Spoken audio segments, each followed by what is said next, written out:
Okay, we're going live. What is going on, folks? We're back with more from Metacast, man. How's it going, Prime? Guten Tag, mein dude, and konnichiwa, bitches.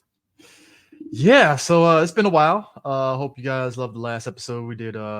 B Fighter, it was great. Got a lot of good feedback from that, which I love. A lot has happened in Ranger fandom since then. I guess to top it Yeah, off.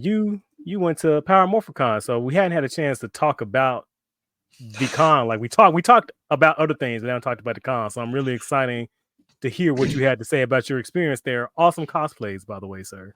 Yes. Went to Power Morphicon. I haven't been there since its first iteration back in 2007. I was living out in California at that time, and that was like the first year of it. And I believe that was in Anaheim, I think.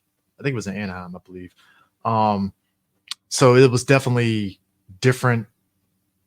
Cut to like 2024. Here I am, 17 years later. Boom, I'm at Power Morphicon in Pasadena, and it was a very fun experience being there, seeing a couple people that I talked to online there that we interact with, and a lot of other folks that just in Ranger fandom, just everybody being excited and seeing a lot of the actors there.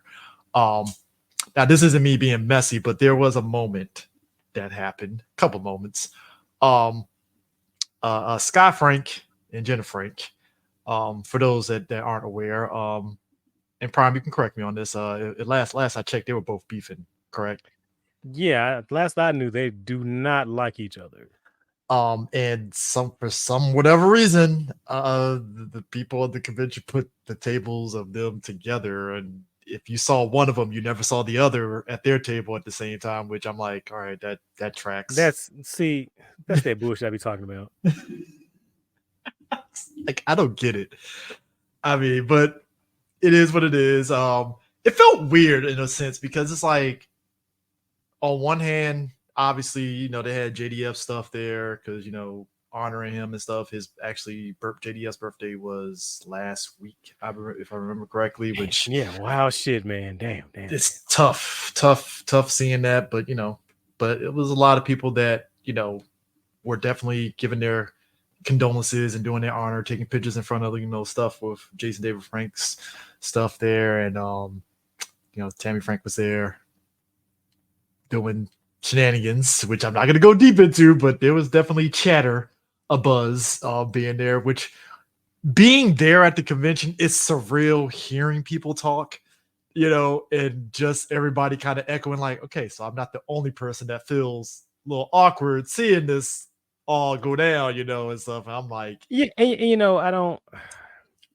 Certain things that I see, certain things that I hear, it just kind of makes my skin crawl a little bit. oh yeah, And yeah.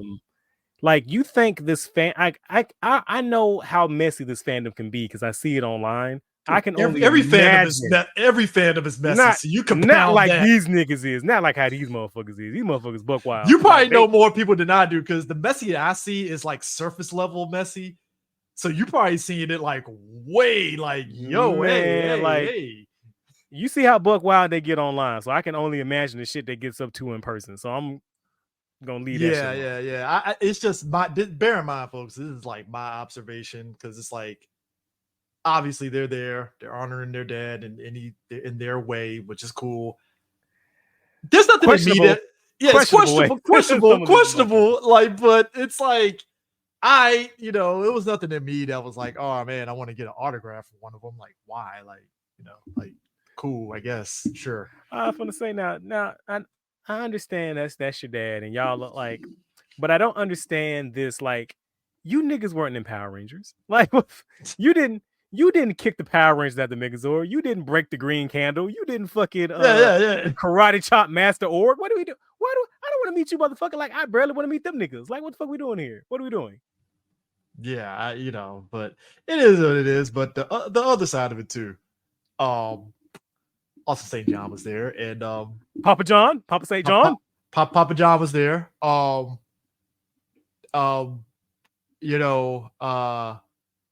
It was, again, to your point about how fandom is messy. That was also another chatter there where people were like, "Yo, Awesome was there," he had a line, but it's like it felt awkward because of what we know of Austin and that shit that was going on with him getting arrested and all that shit. And it's like, all right, cool. Like he's here, and it's like I oftentimes ask myself, like, what do the other actors think of that situation? And stuff, but I let it go because it's like, look, it ain't none of my business. That's your boy. Cool. I get it. Got you. Like, I ain't, no judgment or anything. That's your friend. But it's just like, huh, all right, cool. It is what it is. As you say. Yeah. I think one of the interesting things there is my man that played Cam in Ninja Storm. This was his first I think convention period. Oh, gotta get him to come back for more. That man is based.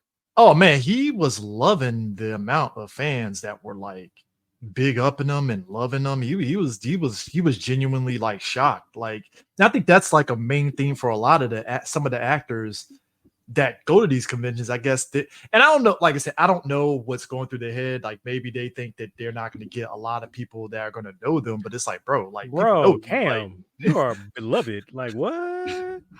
yeah. Which I guess if you went to San Diego, I would get it to a degree, But like, it's like, dude, you're at Power Morphicon, like, bro, like people are gonna fucking crowd the table for you, you dog. Like, you and Hunter and fuck, I forgot the other dude. Blake, not Blake. Yeah, Blake, What's yeah, his Blake. name? Yeah, Blake and Hunter Hunter. Blake. Yeah, Blake, yeah, Hunter and Blake, all three of them, man, they were getting love like no other. And I'm like, yeah, dude, like especially Cam, man. Everybody loved him. Like But yeah, Samurai Journey is like top 20, top 10. Hell, you can argue top 5 episodes of all time, bro. yeah, it's like top 10 creeping. It's like creeping in that top 5, like It's because it's that it's it's up there, bro. It's for up for a, there. for a 3-parter, it was like this is actually pretty fucking good. Like they could have easily wrote that character off as just being a sidekick, and it was like, nah, I'm making you the Sixth Ranger. All right, Right. cool. Cool. And this shit was earned. Yeah, Earned. Well written. Character driven. What a fucking concept in 2024 for a yeah, children's television show. yeah. It is what it is and stuff. Hello, what's the actor's name? So I don't want to. Jason Chan. Jason Chan. Yeah. But yeah, he was great. Seeing Sentai Jackets there. I am currently in the process of editing a couple of interviews that I did, and Sentai Jackets is one of them. And Very nice. Very nice. they just as a you'll hear it when you hear the interview, but just as an aside, obviously you saw me and you saw the pictures of me in the Lightspeed Rescue jacket. All of us did the group photo and stuff. It was dope. All of us get together and do the like Power Morphicon. What I loved about it is like it does feel like the Power Ranger version of San Diego Comic Con. Like everybody's like gathering together. I saw a lot of dope ass Kamen Rider cosplay too. Like that shit was like just delicious. But they're shifting to doing a lot of like clothing items that's more on the Power Ranger side than the Sentai side, because it's just tough on the Sentai side to get the sort of like Licensing and shit. licensing and stuff. So it's like whatever they have left of the Sentai stuff, that's what they have, but they're leaning towards the American stuff, which I ain't gonna lie, some of the American like costumes outside of the like suits is actually not bad. Like if I can get them Wild Force jackets, bro, I fucks with it. That's one of them that they're gonna do. Give me that Lunar Wolf jacket, bro. I fucks with it. I fucks with it heavy. So like, so I'm digging what they're doing. They're definitely look. I told them in an interview like, kid me is like, are you fucking kidding me? You're giving us these clothing items? Yes, Or them SPD shirts. man. Look, we are in a great time, Prime. Like kids have it so easy with these fan toys and clothing and everything, man. We were never fortunate to get this, and I think we are living in a great time to be able to have companies that are like, yo, we are fulfilling a void that people have been asking for so long, and pretty good, but yeah, like overall, like I said, I enjoyed the convention. I like I said, I think all of us were kind of in the boat. My man that played the Rhino Ranger in Jungle Fury. He Not the is Kingpin victim. my man is on another level. He's one of those guys that he's like JDF and that he's embracing this shit. He's like, yo, like I love that you guys love me in Jungle Fury. I said Jungle Fury. Jungle Fury. He's Wow. Jungle Fury. Yeah, you Yeah, said Jungle. Rhino Ranger. Yeah. Yeah. Yeah. Jungle Fury. Like he's embracing. He loves it, man. He's loving the fandom, embracing him, and he's digging it. I love his energy, man. He Fantastic. did a lot of group photos with folks and stuff. Yeah, you love to hear it. Interviewed Eric Betts. He did the stunt acting for OG MMPR, especially the Green Ranger. He's another one that is. He gave me a little bit of information. He was like, he is stunned at like the quality of the Power Ranger cosplay. It's like a stark difference to what they were working with when he was in, because he said the suits that they got were pretty much the used suits. It was just, even when they did Make-A-Wish, they had to wear them beat up spandex suits to the Make-A-Wish stuff. And him seeing me in the Green Ranger outfit and seeing all that, he's like, bro, like y'all guys are like movie quality level. Like I wish we got this. Two nickels in a dream, my guy.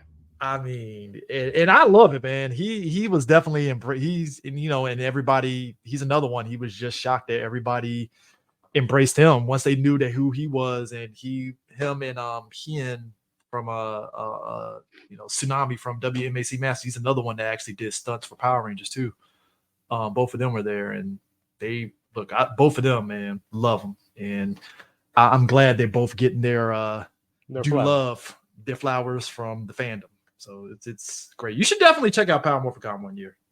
Look, like I said, I'm not gonna tell y'all when I'm on the show because I got plans, and the haters will sabotage me. I'm just gonna pop out and show niggas. Speaking of cons, next year is going to be the last year of Ranger Stop and Pop in Atlanta. That's crazy. Yeah, a lot that has to do with Karen and them that organize it. They just busy with life, and it wouldn't be fair for them to try to keep going and, you know, try to do it. I mean, you looking at me like, is there something else that I don't know? I don't know what I'm allowed to say. I mean, look, we are a transparent podcast. I mean, you know something?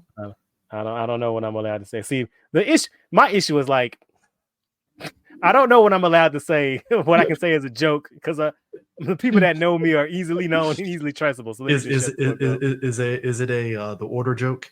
I am not. No comment. Okay. But nah, it's their last year of doing the convention, Ranger Stop and Pop in Atlanta. They didn't say if it was their last time doing it in Florida, so.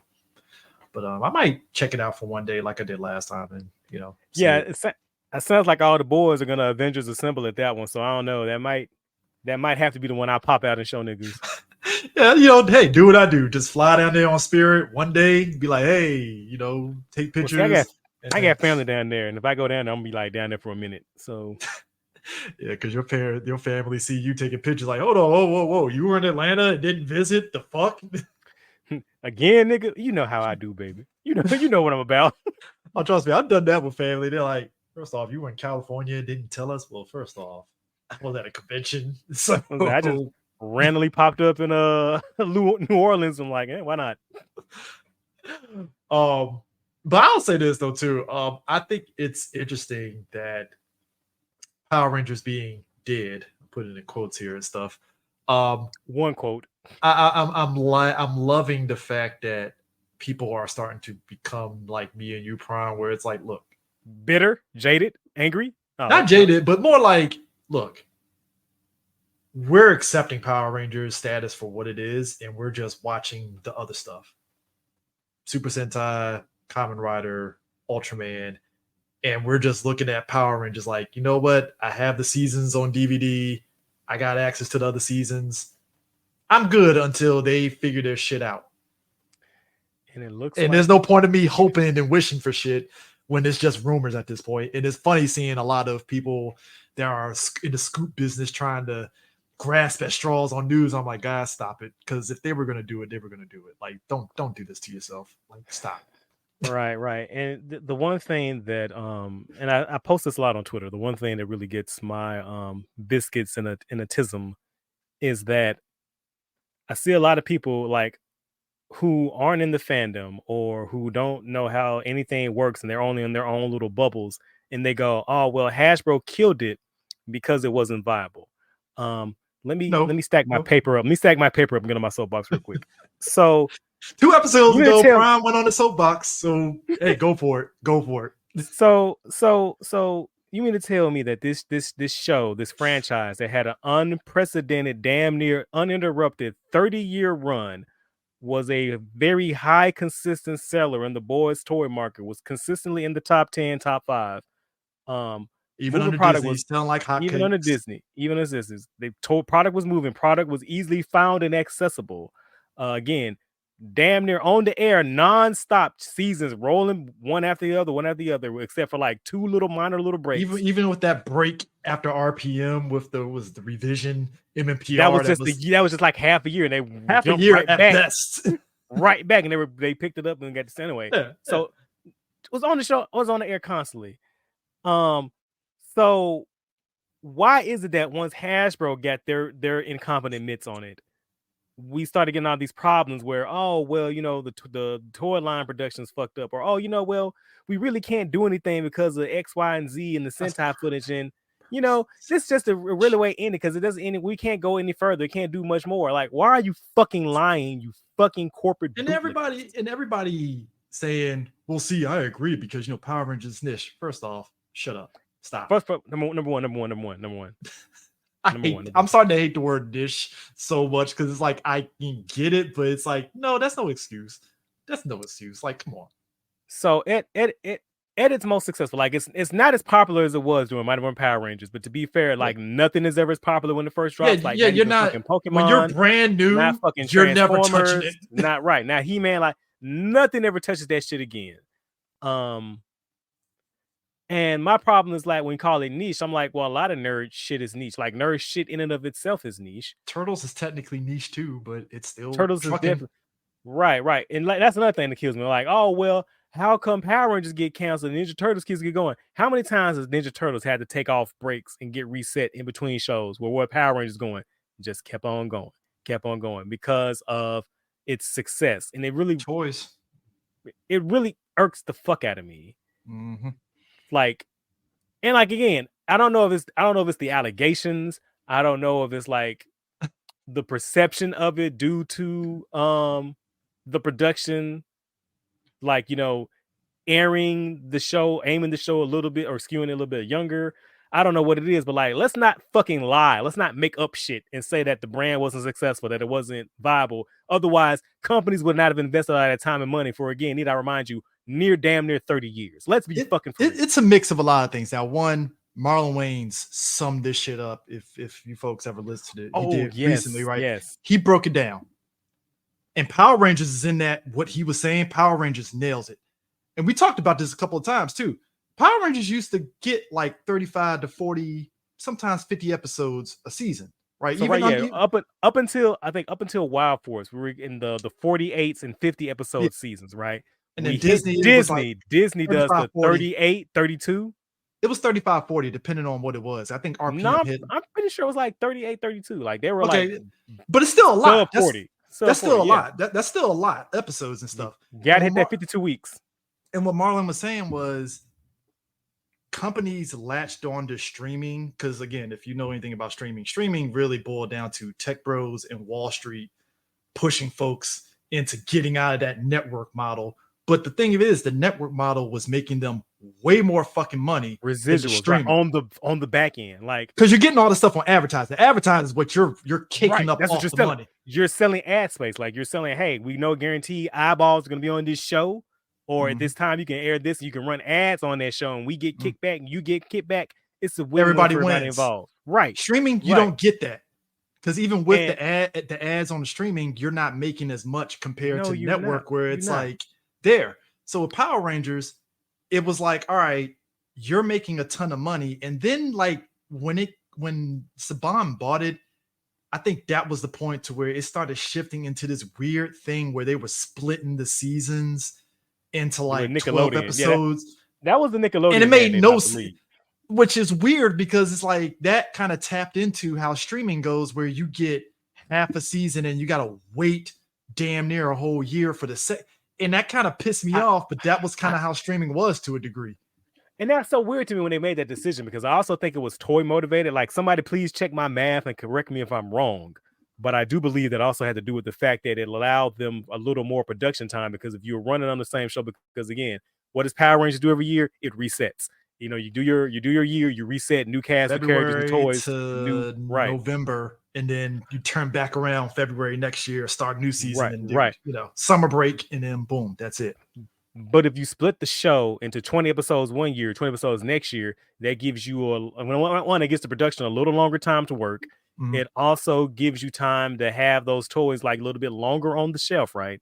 Yeah. But we saw what happened when they did this shit. Like, how many of them motherfuckers got marked down to clearance like that because they were just sitting there? Because that's another reason why they introduced those cockpit suits. Again, somebody correct me if I'm wrong. If I'm lying, I apologize. I'm making this Cockpit up. I'm suits were sorry. selling. But I'm sure that's one of the reasons why they did the cockpit suit, because you can have the base ranger and then you can also have the cockpit suit, so you're not getting the same figure in the basic assortment. So like that makes sense on paper, but like it was so antithetical to what the brand has done and to what the market expects of the brand. You know what I mean? Am I making sense? If it ain't broke, don't fix it. That's what they should have stuck with, but they decided to tamper with that. And it's like, to your point, it's like you on paper, business wise, you get it because it's like, hey, that's more toys we can sell the following year. Right, Like you right. said, It makes different. sense. It makes Yeah, sense. it makes sense. Right. In theory, it makes sense and stuff, but it was just very hit and miss on that. Because at least for me, I don't know if you can agree with me on this. I felt, because people talk about the tone of Power Rangers and what it should be and all that stuff.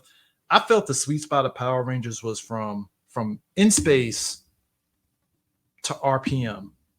That was kind of what you needed out of Power Rangers. You know to, what? to, I to a agree. degree. I agree. And I also say, like, when people go, oh, because obviously Power Rangers skews younger than most superhero properties. Like, I'm not saying that to be a judgment, because I know people get in their feelings. Like, I know some Power Ranger fans get real defensive when people say this, but like, I'm not saying this is a negative. I'm not even saying this is a positive. I'm just stating the fact. It skews a little bit younger.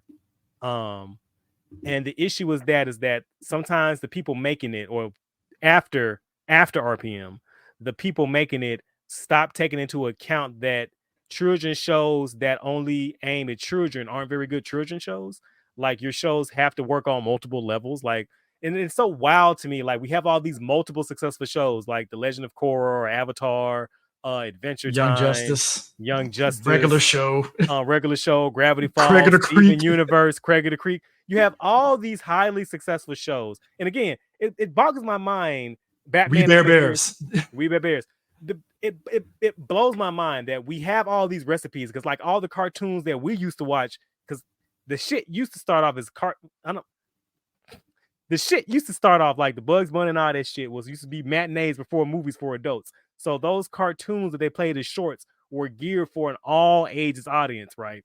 And so then when they were I'm giving a little brief history lesson, so if I skip over some shit, please forgive me. So when there was a Turner, when they were having the networks for the fill air times, they started airing those cartoons that were aimed for all audiences, primarily adults, on television for children. So the basis of what started like the television animation boom was rooted in those slightly older aiming cartoons. Like, I know people say that, and maybe say I'm talking out my ass now, but like that's a fact. That's true. Yeah.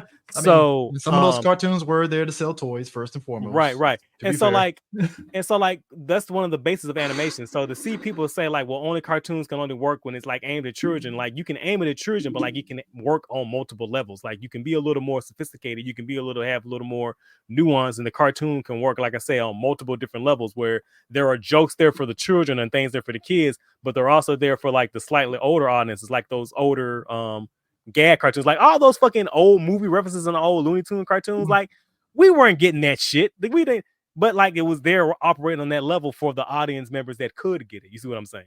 Yeah, and the thing of it is, it's like, that's why I felt that was a sweet spot, because it's like, yeah, you get us. Because again, I felt that kind of represented what Power Rangers could be, just like its Sentai counterpart, where it's like, yeah, you're going to get some seasons. Look, as much as you get that group of people that are like Sentai is superior, I'm like, there were some seasons of Sentai that was but but again, to each their own, because there might be somebody that, like there are a lot of people that love Ghost Sager. I wasn't big on it, short of being Point them out to agreeing. me. Yeah, Point them out to me. but I was kind of in your boat rewatching it. I was like, yeah, Ghost Say Night is kind of like the best thing this show got going for it, Right. It But had its moment. I understand people that like Ghost Sager, and I'm like, all right, cool.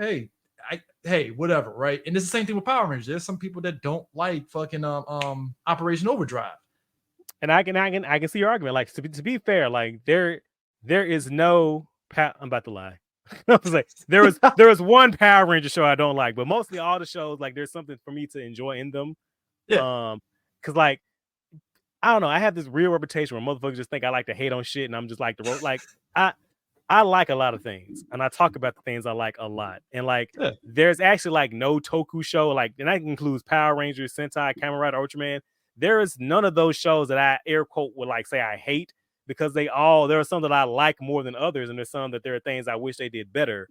But I like all this shit because at the end of the day, it's all fun. It's like it's just enjoyable shit to watch. So I try to look for the positive, even in the shows that I don't necessarily like as much. I try to find something to enjoy out of them.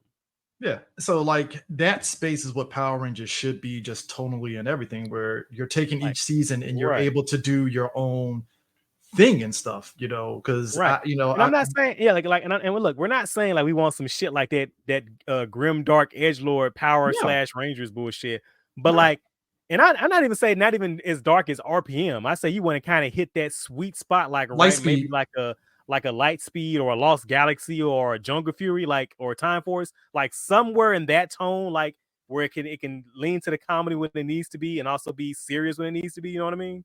Yeah. Yeah. So I mean, it's just that's where Power Rangers is at. And it's like, well, until whenever they feel like doing it, does it, then at this point, I kind of let it go. We got our thing on the Toku side here, and I'm just embracing that. And I'm waiting to see what the toy distributor that's doing Power Rangers now. I'm kind of curious to see what they do now. Playmates. Yeah, right. Playmates. I'm just waiting to see what Playmates does, and that's where I'm standing at, because that's just what it is, and that's like, the best way to go about it.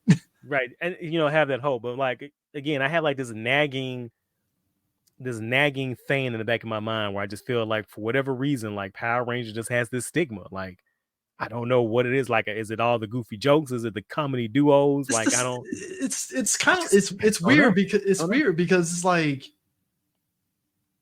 you know what it is? It reminds me of when Singer did the first X-Men movie, and you remember back then on the message boards, and there was a lot of us that were like, oh man, it would have been nice to see the X-Men in their comic book suits and stuff. And there were a lot of people like, nah, nobody wants to see Wolverine in that yellow suit and da because it was this thing of people embarrassed of seeing the characters in the suits. And I think that's the thing with Power Rangers, is the idea of seeing them in spandex suits still blows people's minds, and it's like it can work.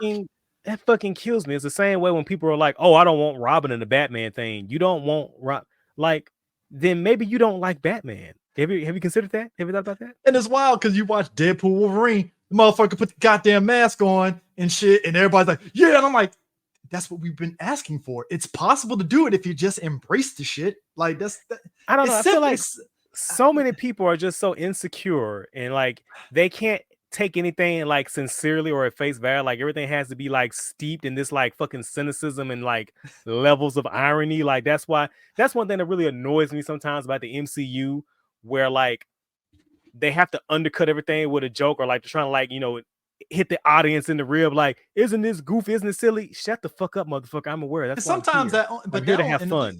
And the thing of it is that only works for certain characters. You can't do it across the board, because I'm fine with doing that in Guardians because the wackiness of it, and James Gunn knows how to balance that. But you can't, because as much as I like Doctor Strange: The Multiverse of Madness, there were a couple of moments where it was doing that. Right. Like, and I didn't hate it, but it was just kind of like, well, you didn't have to do that. I get what you're doing, but this isn't the movie to do that, because it's like you had some really good story here, and then you boom, you threw that in, and it's like, okay, like, chill, back it up a little bit. Let's not do that, So it's frustrating, CJ. I'm very frustrated. Yeah, especially when you're watching, again, I think when I told you about watching, God damn it. that last Sentai I watched all of. You asked me, not Kyoger, but it's one of them with all the knights. Damn King it. Oger? Yeah, King Oger. And I said, yeah, it was ambitious, but like it had its issues. I know somebody that'll probably watch King Oger and be like, why are they in these suits? Why is this? And it's like, because that's what it is. It works. Like just roll with it. Like, you know, but it is what it is. I just don't understand. I don't understand this brain fungus with people who work in genre media, like, or who watch or consume genre. Like, why are you ashamed? Like, why are we doing this? Why are we doing this?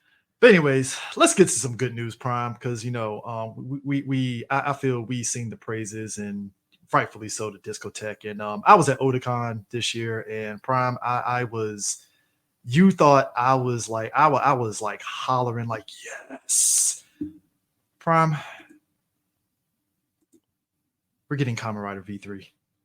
Keep going. Show them all. I need Kamen Rider V1. I need the first two because if Discotheque is doing V3, that means we might be getting the first two as well. But we're getting V3. The first show, Kamen Rider 71. Yeah, Kamen Rider 71. Sorry. But also, finally, Shider. the spaceship saga is finally complete. I just got mine in the mail, bro. Yeah, mine's coming next week. So the saga is finally. We got all 3 movies. We got all 3 shows finally, and I'm like, thank you. Keep going, bro. I used to pray for times like this. My nipples are hard, bro. Keep going. Yes, bro. Now this shit caught me off guard. Wind Spectre. I got caught off guard too. I was like, okay, I've never seen Wind Spectre. Okay, I have a reason to get. I have a reason to watch this now. Wind Spectre. I'm like, I would have suspected Kabuto before fucking Wind Spectre. Like, really? They said Wind Spectre. We get which. Again, I would have expected Blue SWAT before Wind Spectre. Like, come on, man. Really? I'm not mad. I'm buying this shit, but damn, for real?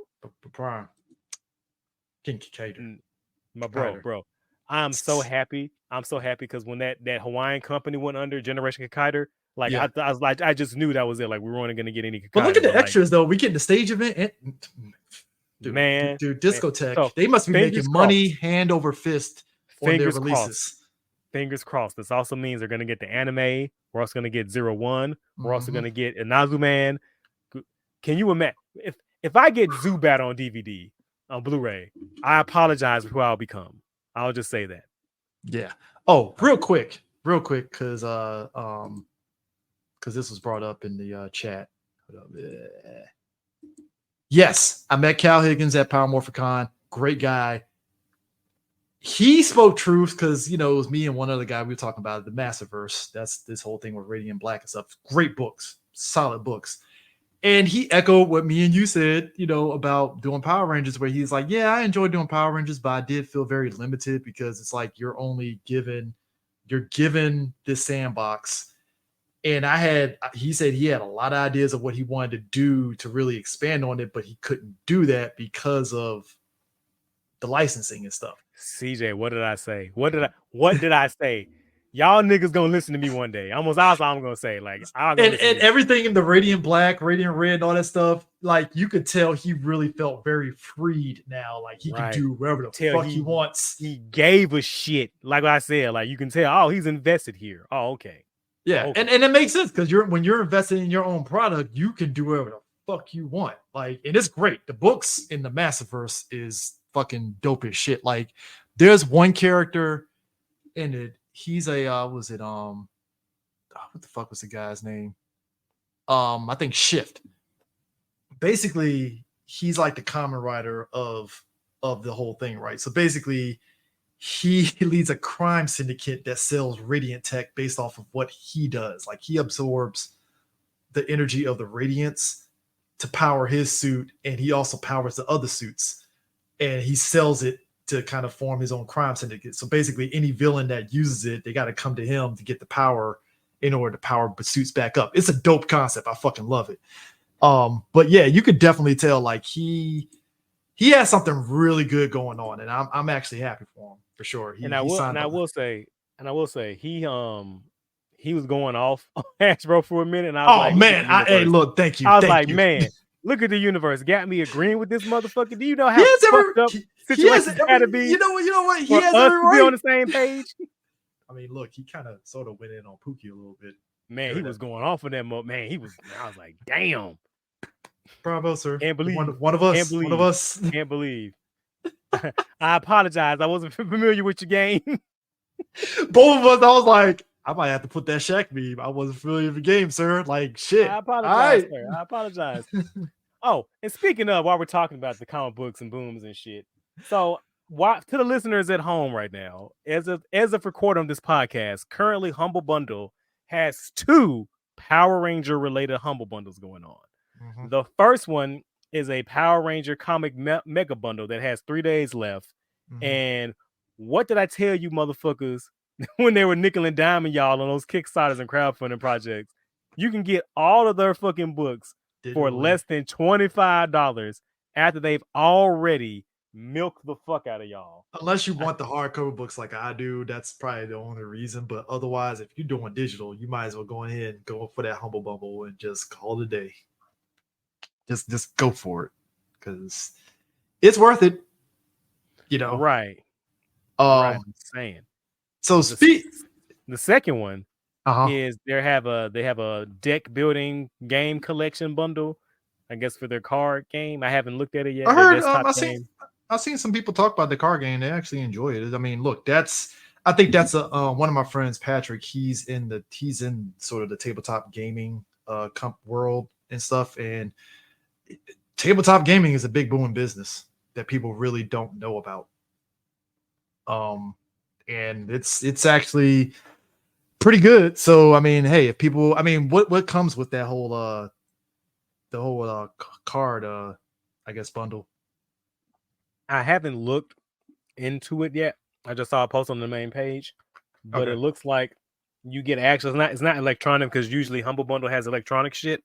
Mhm. This looks like the actual physical like game pieces and shit that you can get. Oh, so it gets shipped to you and all that stuff. I think it's like Oh. 4 or 5. I think it's like 2 main sets and like some expansions. Oh, Again, it's on their website. Check it out. I could be wrong. You got 17 days left. Yeah, speaking of comics, I'm happy. I don't know what you feel about this, but you know, Boom is basically resetting the Power Ranger comics and such. So it's not ending; it's just resetting. And I they're feel away about that. They're finally moving away from MMPR, and we get Samurai. So they described it. They described this as their ultimate Marvel Power Rangers, and I'm just like, isn't that what your comics already were doing? Yeah, they were already doing that. I mean, well, it's weird because it's like what the other comics was doing. It felt like it was sort of like telling stories in between seasons and other stories. That's during not what those that seasons. shit felt like. Well, I know. They were just loose lip doing whatever the fuck they wanted to do.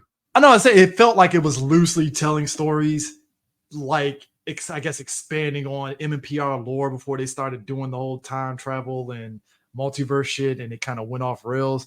But it seems like now they're able to kind of like, with them focusing on Lauren and some of the other Rangers past MMPR, I'm like, all right, I'm curious on what you're going to do with this. I'm not. Y'all have fun. My interest is peaked, but I'm kind of going to see what the story does before I even I'll probably pick up the first issue just to read through it, but I might just build it up and just kind of sit back and see where the story goes and probably get the trade and see what happens with that and stuff. But I'm sort of interested. Yeah, I'm sort of interested. I mean, I like that they're actually using Lauren as the jump off because I felt that was a character that even as Samurai, that show didn't really do a good job with that character to really make me give a shit. Still the better female Red Ranger.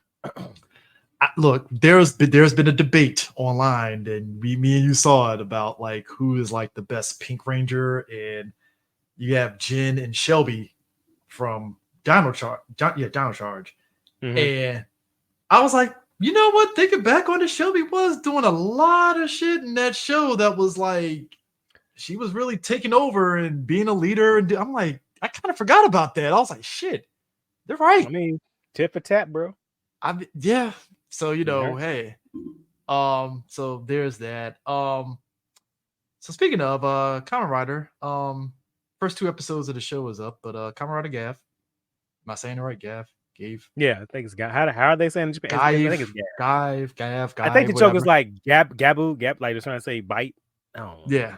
Yeah, it looks interesting. I haven't seen any clips of it and stuff. I just saw the suit and I was like, yeah, hey, I like I the suit watched design. the I watched the first episode. I was vibing with it. It's pretty deep. That's Okay. pretty decent. Yeah, I Um, like the I I like don't the I suit don't designs. yeah, I don't judge it on the first episode because I always the first episode is just trying to hook you. So I'm like, I had to see how I feel about it on like the eighth episode or whatever. Yeah, The figure art is up for pre-order now. If you want his form, that form because of course the figure is. already See, comes out in see, January. that is what I like to call like I love just hey, as soon as they announce the show, boom, they already got a figure art up and running. Like that's crazy to me, how much of a turnaround that is. Um. Oh, so you remember Bandai did the? Remember when they did the Power Rangers Build a Figure, where you can actually when you get the action figures and it comes with like a piece of the Zord, and then you can build the Zord if you cap like say if the Ninja Storm Megazord, if you got red, blue, and yellow Rangers in the packaging, you can combine them to, get the Zord, right? So apparently they're doing the same for the Sentai ones. And it's like the DX Robo thing to basically you can like combine the different Zords from previous series, basically, Okay, which all is right. interesting. It's very interesting. I dig that. That is definitely a market that I wasn't expecting for sure. Um, I don't know the price for it, but it looks pretty dope. I actually like the concept of it. It isn't something that's in my wheelhouse to get, but I can definitely see people jumping on this and getting it for sure. mm-hmm. Um, but yeah, it's dope. But speaking of, so Susu Toys, we're getting this. Forever Red, baby. Man, these shits look pretty dope as shit. They look dope as hell. Man, I'm trying not to, One man, but sixth shit, one sixth scale. them shit's tempting, bro. I don't know how what the prices are, but I kind of want that turbo. I kind of want that turbo one. But they all look good. I don't know what they're gonna do with the other seat with the other seat. If these sell, I wouldn't be surprised if they end up doing the other seasons as well. So we'll see how that goes. Aren't we Um getting all the turbo? so yeah, we're getting all the turbo actually. We're getting all the turbo. I think they have all the turbo, all of Zeo, and all of MMPR. Because I think this company was See, at yeah. see now, if I was a richer man, I would definitely, at the very least, get Forever Red. Yeah. I can see that. I And need maybe a Green Ranger too. yeah. Yeah, they And a Gold Ranger. I think the Green Ranger that they have, so they have two different Green Rangers. They have the OG Green Ranger, and then they have the comic book Bat in the Sun Green Ranger. You can keep it. You What can was keep it? it. What was the name of that character that came in and they put him in that suit? Was it But Matt? Matt or yeah, I Will? think it's that version of the costume. So it's not the Bat in the Sun one. It's like a light up. It was weird. It was basically definition of doing too much on a suit when you didn't have to, because it's like, all right, I guess you want to differentiate yourself from the other suit, but whatever. It is what it is. Um so speaking of, did you see the trailer for the King Odra in space? No, I haven't seen the trailer, but I've seen the stills. Yeah, you know what? I was very much shocked to see King Ranger in that. That Our shocked. boy Ricky is back. Let's go. Yeah, apparently, well, it's a new actor playing it, but he's the son of one of the toku suit actors. I think it's Seiji Takaiwa, I believe. So that's his son playing Oh, King. nigga, That's that's his pedigree. Yeah, that's his son playing King Ranger now and stuff. But it threw me off. But again, it's one of those situations of like, yo, like that's how. Okay, so I kind of overheard something when I was at Power Morphicon. Um, one of the actors was mentioning how like I think it might have been Christopher Kamen Lee, Andros. Somebody was asking him, man, it would be nice to see like the in space cast, have like a sort of special reunion episode, da da da. And I was like, damn, like there is like a fiending for those sort of reunion sort of shows, kind of like what Sentai does with their 10 years later, 20 years later shows. Speaking of, did you watch the Kaku Ranger one? It's good. Yes, really good. Love it. I actually ended up a couple people that I know that don't really keep up with Sentai like that. I showed them a clip of it and it was like, where did you get this? And I gave them the link to it and stuff. But they loved it. You mean you gave them the DVD that you bought from Japan? Yes. I gave them the DVD complete with English subtitles. That you got from Japan, that your friend sent you. Yeah. Yes. I did love the premise of it. I did like how out of all the Rangers, the Black Ranger was the only one that kept up with his working out. And that was like the sort of like low joke and stuff when they all morphed and everybody's like, oh man, we're so old. And I was like, okay, I laughed. That was funny. Right, when they're like, I can't believe we wore this when we were younger. Like, I only had like one major issue with that movie. Well, not even really a major issue. Like, I just wish Junior was in it more. It would have been nice. It would have. And like, even then, like, we'll talk about it later. I almost spoiled it. Okay. Yeah. You know what it is. They're doing the Futo Kamen Rider Skull film. It begins tonight. So this is the third time we've seen this. That's crazy. Yeah, it comes out like 2 weeks before Thanksgiving. What else do we need to know about that night? Like, what the fuck? I mean, look, this is one of those situations where it's like, I can dig the double dipping, but like, how far can you really go with this? So it is what it is. Have you been keeping up with Boom Boonger? Yeah, I'm like 3 episodes behind though. Okay. I'm digging the show. I'm like 5 episodes behind, but I'm liking it. I actually like the show. Consistency and everything. It's pretty consistent. Mm-hmm. That's the key. Consistency, man. It's funny. It took 3 episodes, and I'm like, I'm keyed in after 3 episodes. I'm finally like used to the suit to the point to when I saw a guy cosplay it at Power Morphicon, I was like, oh shit, dope suit. Because it's just. Oh, bro. It was like, all right, cool. One. I was fuck that. I was locked in when I saw the promo images, bro. It took me a minute because it's like the tire. It took me a minute, and it's like it finally like boom, bro. The switch hit in my head. So the seatbelt belt buckles are functional. Come on, bro. Come on, man. Yeah. Come on, man. Granted, I do like the 6 Ranger suit, the purple and all that stuff. That shit fire. I like Boone Red 119. That shit's dope. Oh, his power up. Mm-hmm. Oh yeah, the power. I mean, come on, like, is it? Look, do you feel that do you feel them giving like Red Ranger power ups? Is that their response to like the Battleizer shit here? Basically, I feel like it's inspired.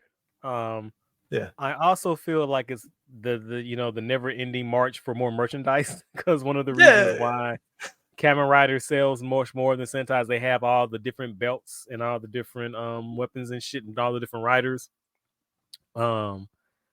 Like I just like we used to be a country, CJ. We used to be a proper country where Sentai had all those team weapon upgrades and like the power armors and shit, man. Yeah. And the multiple mechs. I mean, look, to your point, it is a response. I think it's funny. It's kind of funny in a way because like we saw them use SPD's Battleizer and Deca Ranger, and that was kind of like the start of it. But it's often, I'll have to ask myself, like, was that something that Toei and them never thought to do as like a normal thing? Because obviously I know Mega Ranger had the Rangers in like a power-up form for I think one of the movies. Yeah, and then we got the lights from Ginga Man. Yeah, so it's like, yeah, technically that is a power-up and stuff, but like in terms of the Red Ranger having a power-up, it's kind of funny that, like you said, merchandising, it's like, damn, I would have thought they would have jumped on that as soon as like Wild Force. Well, actually, no, as soon as In Space had the fucking, Battleizer that somebody in, Toei and then would have been like, hey, maybe we need to do this for our Red Rangers and stuff, Now, if I'm not mistaken, and one of the reasons why the Battleizer exists is because the Bandai America wanted more merch to push. and I Yeah. think they fund the action scenes and shit. That's also the reason why we get some of those American exclusive like vehicle sets, like the motorcycles and shit. Especially in Lightspeed when like I'm sorry. the I'm sorry. three When we used to used to be a proper country. we used to be a proper country.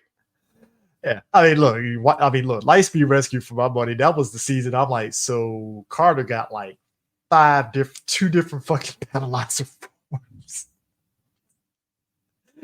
Blue and green got their own battleizer. I'm like, this is like a fucking toy smorgasbord here. They are eating this season. This is crazy.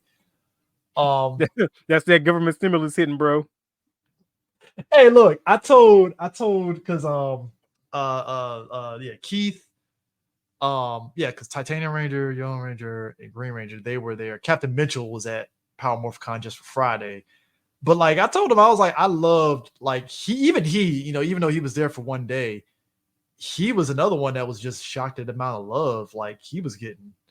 And I remember telling him, I was like, dude, like Lightspeed, y'all were like the first one coming out of like off of Lost Galaxy where it was like completely separate from everything and just between Carter and his Captain America shenanigans and stuff, and just the first responder vibes, the military aspect, and all that stuff.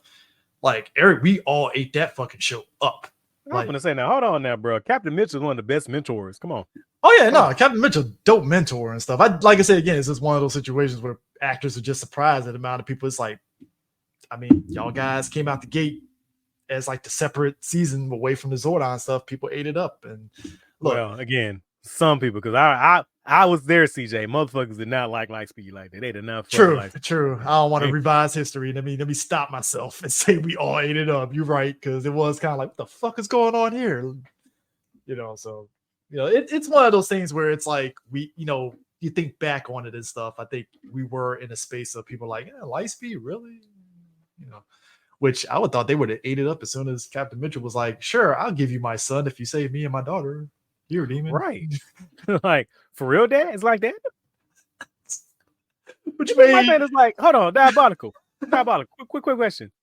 Why the fuck you acting surprised at humans on the land when you floating around in spirit form kidnapping babies and shit? Like, what are we doing here, bro? What are we doing? It's like, hey, Captain Mitchell, I'll save you if you give me your son. Sure.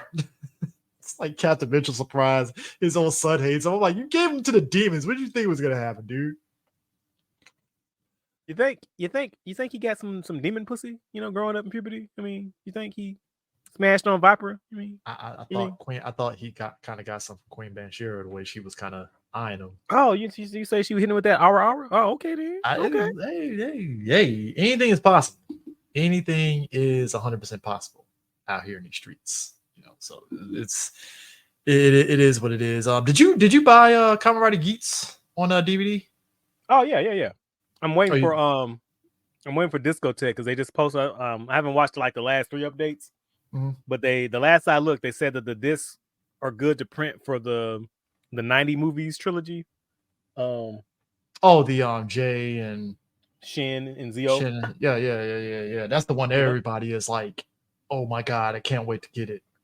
Like, and I'm so happy because I was gonna rewatch those movies recently anyway, and I was just like, well, I'll just wait for the Blu-ray set to get here. I mean, look, I hope Supro gets their shit together for Shin Ultraman, because the fact that shit had like 3 reprints and shit, and I'm like, god damn, why didn't y'all just give it to fucking Supro and call it a goddamn day? Y'all went to Cleopatra. We'll see. Thankful that they reprinted it, but fuck, man, like that kind of 3 times. So now you gotta 3 times. Like now you gotta play roulette. Like which version I get? Like what the fuck? I think that's unheard of. I've never seen something like that ever happened in my lifetime, of something getting reprinted that wasn't like a director's cut or something like that. Like at least a director's cut, it's like, all right, I get why you double dip and you did your director's cut. This is just like it's the same fucking movie. And it's like this fucked up shit. Like, oh, the subtitles are fucked up. Like, I think this is one of the few times where streaming has an advantage. You can just hit that press and get that update patch. Yeah. When is that Shin Kamen Rider show coming out? Oh, you mean the Anno cut? That's a good question. Yeah, the Anno cut. Because I saw some behind the scenes stuff that I guess they're adding in. They said they're finally, and again, me and you are like, thank you. Kamen Rider 1 and 2 fighting the other Kamen Riders, and it's actually going to be lit up. Shock Riders, they're actually going to show the actual fight. And I'm like, God damn, thank you. Thank Fuck. you. You, And you also tease they you better tease us do. with the fuck you tease us with the fucking figure art of it, which I'm like, that looked dope as shit. Why the fuck we didn't see that in the goddamn Well, movie? And then why couldn't we see that shit in the movie? Dark ass. fair. Pisses me off, man. That's a money shortcut right there. I remember watching, I was like, so did y'all run out of money and y'all just said, fuck it, pitch black, go. Right. And it's crazy to me. Well, that's still the best version of the Kamen Rider versus the Shocker Rider fight is from the manga. Yeah. So well, I take that back. No, the manga is the best version of that story, but like I think the best fight's still from Kamen Rider the Next. That fight was dope. Okay, that so basically, oh, go ahead. I'm saying, yeah, that fucking Villa fight, bro. I watched that fight like at least once a year, once or twice a year. Yeah. Okay, so basically, the Shin Kamen Rider Blu-ray, it's going to include a version of the movie that's re-edited into 5 episodes, basically. So Okay. the Blu-ray release is going to have it the 5. You're going to get the movie, but then it's also the option to watch the 5 episodes with the new scenes in it, which I'm pretty sure all of us are going to be like, oh, I watched the 5 episodes and call it a day. And I saw they're doing they're redoing the opening and ending theme, which looks fucking dopey shit. Like, I mean, that's all. I think that's one of the best things about Shin Kamen Rider was when it was doing the homages to the original show, like the shots for shots. I mean, look, vulgar as this is going to sound, I mean, my dick can only get so hard hearing about this. Throbbing, veiny, meaty. We were living in good times, man. Again, like you said, used to pray for times like this, bro. Right? Because like, if you would told me like, yeah, we're getting Shin Kamen Riders coming in theaters for a limited time, I'd be like, get the fuck out of here. They didn't go put that in America. Okay, they did put it in American theaters, not once but twice. Okay, cool. I'm with it. Let's go. I'm still kind of curious if they're actually going to follow through with doing like Shin Go Ranger. I doubt it. But I think that's just because us as fans were like hoping that they were going to do it. But you know, it is what it is. You got anything else? So dude, I don't know if you saw this. I only saw the push notification, but apparently they're going to be doing it's on his channel. There's going to be a JDF documentary. Oh yeah, they kind of somebody briefly. I think it's one of the guys that's doing the Legend of the White Dragon movie. He mentioned a documentary, but like, so they actually are going to do a legit documentary. Yeah, I haven't watched the trailer. I just got the push notification for it. Huh. Again, like, I know it's been. It could go good. I don't know. Here's my thing. I feel very weird about. It's kind of like a good example of this. Bray Wyatt, right? You know, he died. You know, tragic death and all that, right?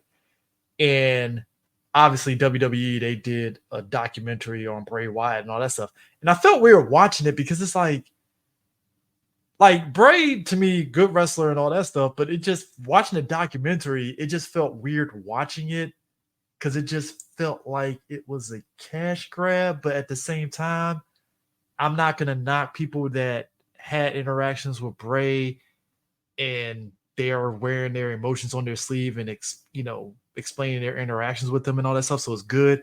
And it seems like the same thing with JDF, where it's like, okay, like, I'm hoping that it does a good job of really, honoring JDF without feeling like it's a senseless cash grab with the family involved, all and up that's like basically Diddy into the shit out of it, where it's like, right. And I don't want that, because I want it to be just about JDF and the actors and the people that interacted with them and all that stuff. It would be great to just see that. Right. I don't know how to feel. I don't know how to feel. I don't know. I'm again. I feel so irrational. I hate this shit. Like, I hate this parasocial shit because like that motherfucker didn't know me, but I had 2 interactions with them, and that is it. And they were great interactions, and that's it. Right. I was in the same room with this nigga like 5 times, but never actually like met him. And it's like it's a little raw. It's a little raw. So I'm like, I feel some type of way. I don't know what that type of way is, but like it's it's stirring emotion in me. To be frank, quite frank with you. Yeah. I mean, my thing with JDF is this: is just as a fan, I loved how unapologetic he was when it came to Power Rangers.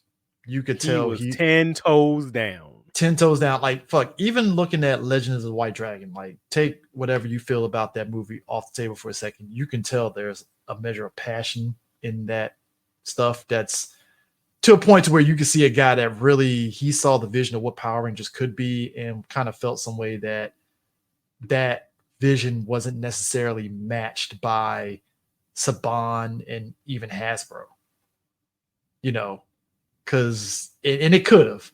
So to me, seeing him as a guy that even especially him being like one of the first Power Rangers actors to actually do the convention circuit that spurred on the other actors to go to conventions, that was always a big deal to me because like he's the thing that he's, to be honest, you can kind of credit JDF as being the reason why Power Rangers kind of got reinvigorated once he started going on the convention circuit. Because it's not to say people forgot about Power Rangers, but it's like, oh shit, Green Ranger, and then it just spread like wildfire, and all the other actors just started going to conventions as well. And I will always appreciate that. But like you said, this documentary is like, I don't know, man. What's the intention? Like I said, I want to knock on wood, and I want to err on the side of optimism and hope that it is honoring the man's legacy, honoring his memory, and it's not what we've seen the people in his circle do is exploit him for dollar. Yeah, that's but then also some part of me is like, he would have wanted it that way. Yeah, he's like, look, how much you charging? $45. Those my boys. Hey, look, JDF, I would give him credit. That dude would look, he was like Winston for Ghost Spider. If there's a check, I ain't mad at it, bro. I ain't mad at it. Get your money, dog. Get your money. I didn't give it to you, bro. I understand. Get that shit. Get your money. Get your money. I ain't gonna say get your money, Black Man. Get your money, Green Ranger. Get your money. Get your money, Green Ranger. Go, Green Ranger. Go. That's why it's like everybody was cracking the jokes like Legend of the. I'm like, nah, get your money up, bro. You went 10 toes down and doing your own. You was like, yo, I'm doing Power Rangers. Fuck what you heard. Flapjack and hookers. What you fucking about? Look, if that movie, look, the bar is in hell. That movie just has to leap over the 2017 movie, and it's like 10 out of 10. It already has more merchandise than Cosmic Fury. Let's go. Let's get it.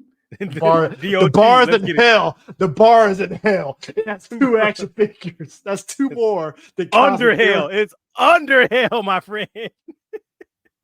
You know what sucks? Because again, I think me and you have said it.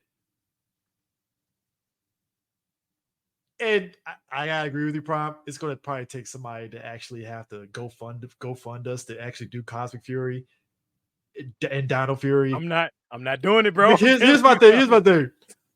I want people to understand, as much as we shit talk Dino Fury and Cosmic Fury, we have nothing against the actors. The actors were doing what they were doing with the materials, because people tend to kind of correlate the two, like, oh, you just hate the actors. Like, no. We love the actors. No. I don't even hate the characters. I like the characters. We even said it when we did Megaforce. We was like, no, we don't hate the actors in Megaforce. Right. It's just they had to work with what they were given. It just is like, motherfucker, I'm in the gang. What the fuck you talking about? Fuck you mean, bitch? Yeah, so it's like the actors in Dino Fury and Cosmic Fury, we love them because it's like, look, they work with what they were given. It just is what the fuck it is. God bless Champagne Pappy. And look, they had lines out the ass at Power Morphicon, all of them, and I love that for them.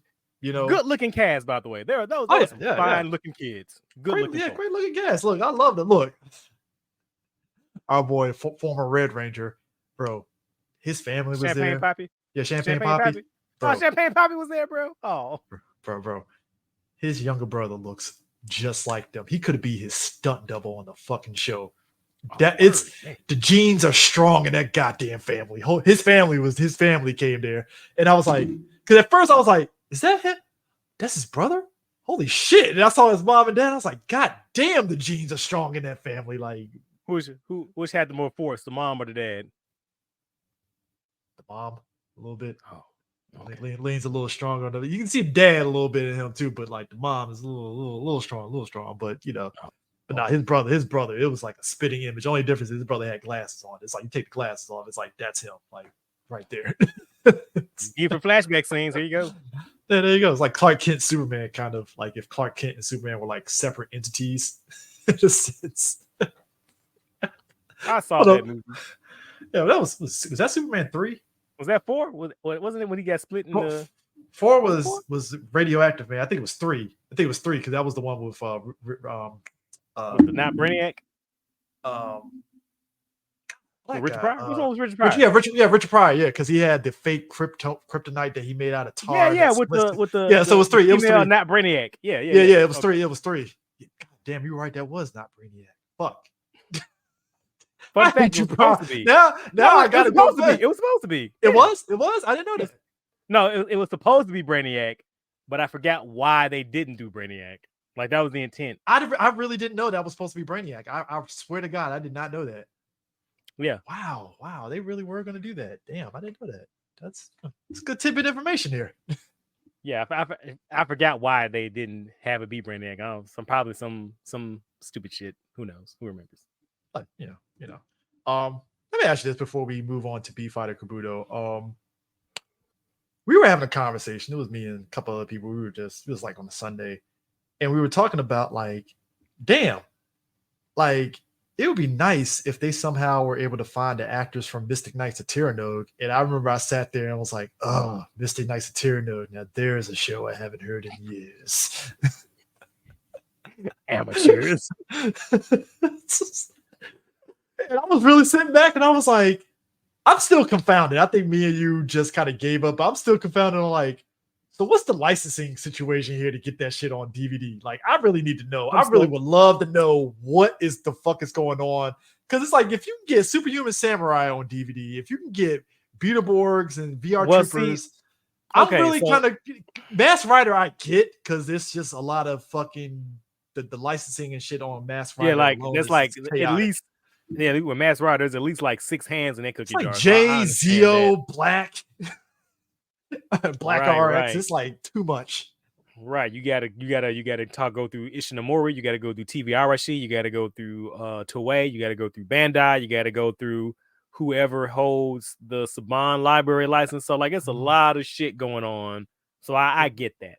Mystic Knights though, I'm just like, what the who owns it? Last I heard, like, wasn't it some company in Germany that has the rights? Because who had gotten that box set that got released? I think we were talking because I think a while back when we did the Tattoo Teenage Alien Fighters and stuff, and we were talking about. I think we brought it up, and I think you brought it up. It was some German company that had the licensing for it, but we don't know if they still hold it to this day.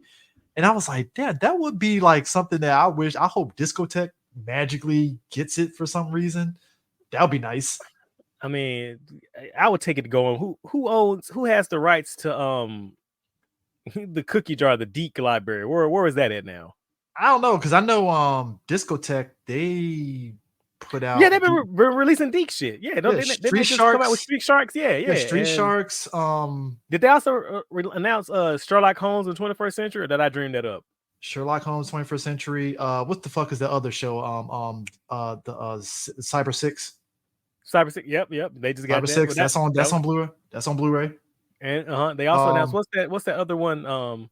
Extreme Dinosaurs. Extreme Dinosaurs is on Blu-ray too. So I wouldn't be surprised. You know what? Yeah, I wouldn't be surprised if Discotech seems to me they find some way to get obscure shows and figure out who owns the license to them and go from there. Because I know I forgot the name of the company I was talking to them because they were there. They have the toy license for Biker Mice from Mars and Niotech. Yeah, Niotech. Niotech owns the toy license for Biker Mice from Mars, and they putting out toys for that. And I asked the guys there, like, "Hey, so SWAT Cats, y'all thinking about doing toys?" And it's like, funny enough, we might be trying to see if we can get SWAT Cats for toys. And I'm like, that's an untapped market. That would be great. Don't do that. Don't do that. Don't give me hope. Hey, look, hope comes in small doses. I'm not gonna, put high hopes on it, but it'd be nice. It would be nice for sure. So but now yeah, we'll see. We will see. So B Fighter Kabuto, we're finally here. So B Fighter Kabuto, it's a show, much like Kamen Rider Black RX. It's a sequel series, which that's a rarity in toku to get something that's a sequel series to a previous show like that and stuff. I mean, Kamen Rider, I would V3 say it's aside, uncommon. It's uncommon. yeah, it's uncommon. Takes place 5 years after B Fighter. Earth is at peace and such. And the Earth Academy is now the Cosmo Academy now. And the previous cast as B Fighters, they are now pretty much the top leaders of said Cosmo Academy, and they are pretty much forming their own new B Fighter squad. And there's a new threat. And for my money, I feel this season, this series, to me, I've never seen a team have to go through so much shit, especially from a villain faction. First of all, I know I talked a little briefly about like how Black RX, the Golgum, they're like, not the Golgum, the Crisis Empire. Yeah. Their thing was like they were always backstabbing each other, and like they could have won a long time ago if they weren't all so self-serving dickheads. Yeah. But fucking the Mother Melzard, that bitch, that she gotta be the prototype for the queen from fucking Go-Go 5, bro, because she was on some dirty ass time in there in that whole show. I mean, and that's not even counting. That's not even factoring in her fucking the darkness, her generals, her sons, children who they have their own set of like feeling some way, because earlier in the season, before the generals come in, 2 of her generals get killed, and then they get resurrected later on in the show, and the generals are feeling some way like, hold on, I thought we were your go-to guys. Why are you going to them? Okay, I see how this is. I knew she was some bullshit when she was telepathically talking to the dinosaur one. Yeah. And told him to go do this, and then telepathically talked to the fish one and told him to go do that. I'm like, you dirty bitch. You like, if you do this for me, I'll automatically select you, my son, to be my successor. He's like, for real, mama? She's like, yeah. You son, if you do this for me, I'll automatically select you to be my successor. You dirty lying bitch. But no, I do, again, the villain factions in these shows, I would say just in toku in general, when it's good and juicy and messy, it's great. It makes for great just drama across the board, because it's like it goes past just, all right, good guys, bad guys, and that's it. It's like, no, these generals and even her lieutenants before the generals come into the picture, they're all kind of willing and dealing their own way of like trying to like be at the forefront of it. And it's fun to watch because it's at the expense of the heroes, and they gotta fucking take shit from what the villains are trying to do. And it's like, oh, okay, cool. I dig this. Right. And it's so funny because same thing with like the fucking Crisis Empire. Like, y'all could have probably won a long time ago if you weren't such fucking ass bags. Like, what are we doing? Yeah, so our group of the B Fighters, we have our hero, Koei, who is a high schooler. I do enjoy the fact that he's the reluctant hero, because off rip, when he gets the transformation item and stuff, he was like, hold up, I'm in high school, I gotta study for the college exams, I can't be a hero. Like, and granted, we've seen this happen before in other shows, but like this was kind of funny seeing it where it's like, all right, cool, I'm a hero, but I gotta study for college exams. I can't be a hero. What are you talking about? And he's like the most overachieving athlete in this. Like, the first episode solidifies, it's like this dude does everything. Soccer, if doing too much was a person, bruh. Like, how do you have time to study and have a social life? He doesn't. He did not. We watched the show. He did not. his dumb ass did not. Which is really funny because one of the producers, when they were planning Kabuto, because like B-Fires was very popular. It was very popular. Oh yeah. Huge. And so when they were going for the sequel show, the proposed main characters, they looked at them and said they were too similar to the first set So to change it up, they just randomly not randomly, but they made one of them a high schooler to have a different dynamic with the other two. Yeah, because the other two are pretty much like young adults that are Yeah, just they're like, just all like, right, that worked at Cosmo Academy, and they're like, all right, I guess we're the new guys, and they were looking for a third one, and he ends up getting it because he has a lot of emotions. The fighting spirit. He has that burning passion. Yeah, the passion, the fighting spirit for the Beetle to just fly out the fucking lab and go straight to him, and it's like, oh, okay, cool. Man. Now, what tripped me out watching the show, bro, is like I said, he's a high school student, and we have these two young adults who work for the academy.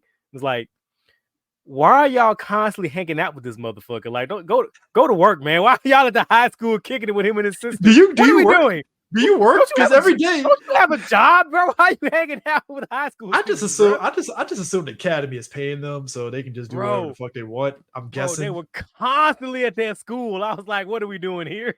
Also, y'all like 20-something years. Y'all 20-something years old. Why are you hanging out with 14, 15-year-olds? 16. I'll say max 16-year-olds. Max 16. Max 16, because I think he was about to graduate.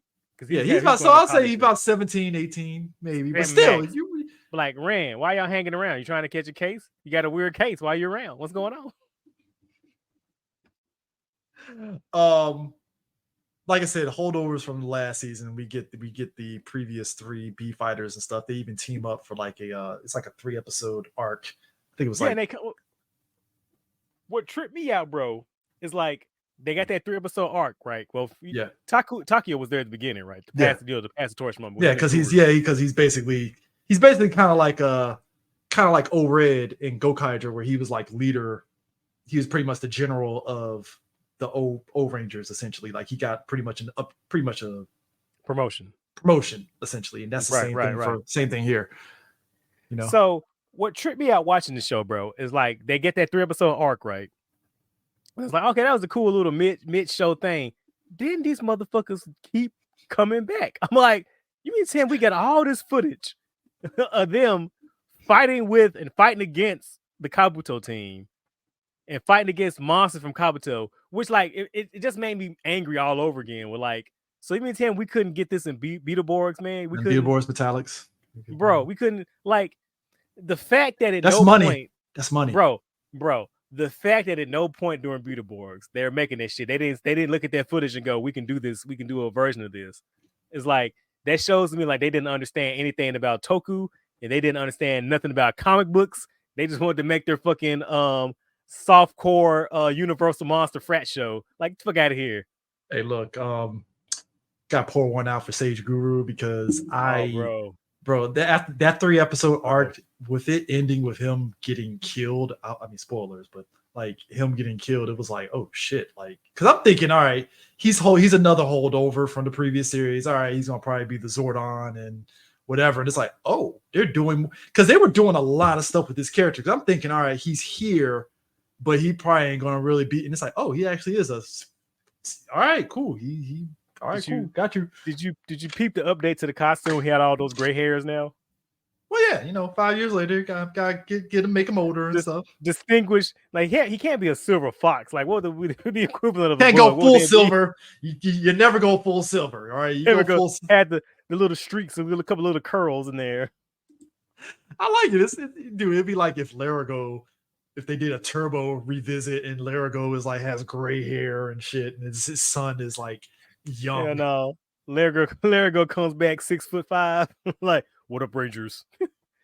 As my species ages, we get taller and older. Side note, I find it funny that they just said fuck off of Larago in Power Ranger lore. Like, he is never seen again. I don't even think he's missing. Not even Countdown to Destruction. They didn't even show Larago there. I was like, fuck. So fuck Larago, huh? All right, cool. Right. Damn. Fuck you, Keymaster. Give me that goddamn flute. Give me that. Fuck out of here. Just punt him out of here. Just goddamn Master of the Universe reject looking ass. Saban really thought he had something. He really thought he was cooking with Larago. I mean, in theory, sure. He looked at, probably looked at Depu and like, yo, we can't have a alien with a big ass head and a backwards baseball cap. We can't do that. I know what we'll do. This is the alternative y'all came up with for real. Oh, okay. It's like they took the costume from Master Universe and just did the Saban refurbish, and just said, "Boom, here you go." There we go. I was like, I didn't think it was possible to have lazy animatronics, but here we are. Here we are. Look, Here we look, are. look. This is why we praise Disney and Doggy Kruger, because that's an upgrade. Because Saban would have been like, "Hey, give me that Japan suit. We'll make it work." Not to say that the Japan suit ain't bad. It's actually pretty good too. It's just both have their merits. But Saban would have been like, "Nah, we ain't spending money. Go on ahead and give me that Japan suit. Call it a Go day." on. Give me that brush for it too. It's all good. Steam clean it first though. Sir, that's too much money. He ain't gonna steam clean that shit. Come on Oh, now. my bad. It's too much money. My fault. Take it back with the hose. Dude, that's why I was looking at Saban. I'm like, if Saban actually did Elder Guru or a variation of it, and like I can see it fitting with the Universal Monsters where he's just chilling in the mansion, but I think that would have been too much money right there if they did throw him in the show. I mean, like, and then it could work in theory, but like you can't even argue about like, oh well, it costs too much money. I'm like, y'all got like 6 niggas in monsters costumes. Like, what are we doing? What I mean, you got not Jay Leno in the Universal Monster Squad. the not Jay Leno and the not Mod Squad. Get the fuck out of here.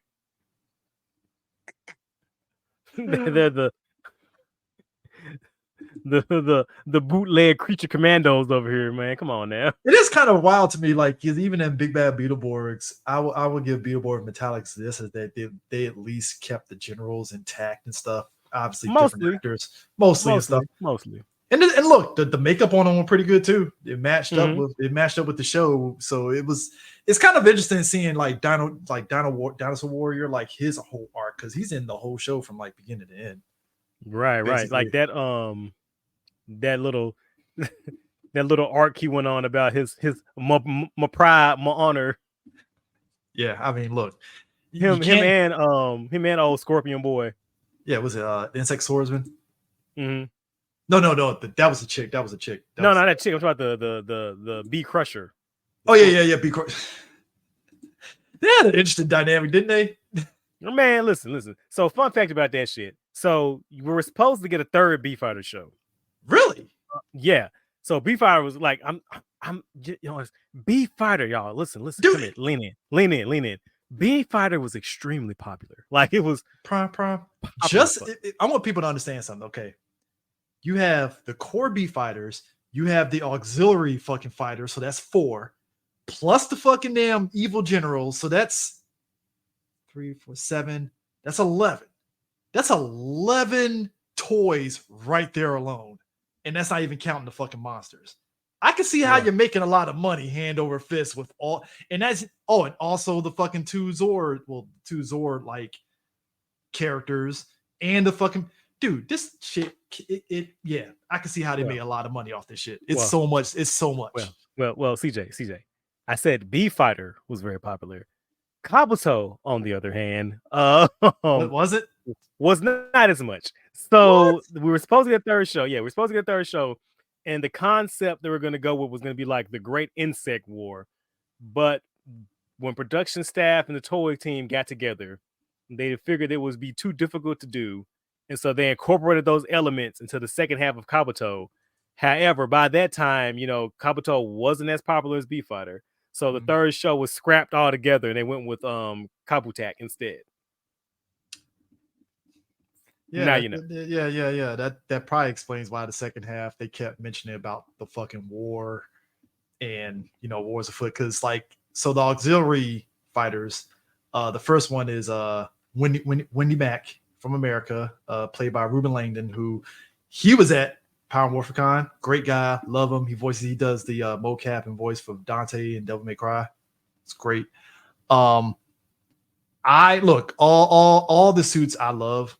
I mean, hell, even watching it in Big Bad Beetleborgs and Beetleborgs Metallics. I love Beetleborgs Metallics. I don't know why I keep saying Big Bad. Beetleborg Metallics.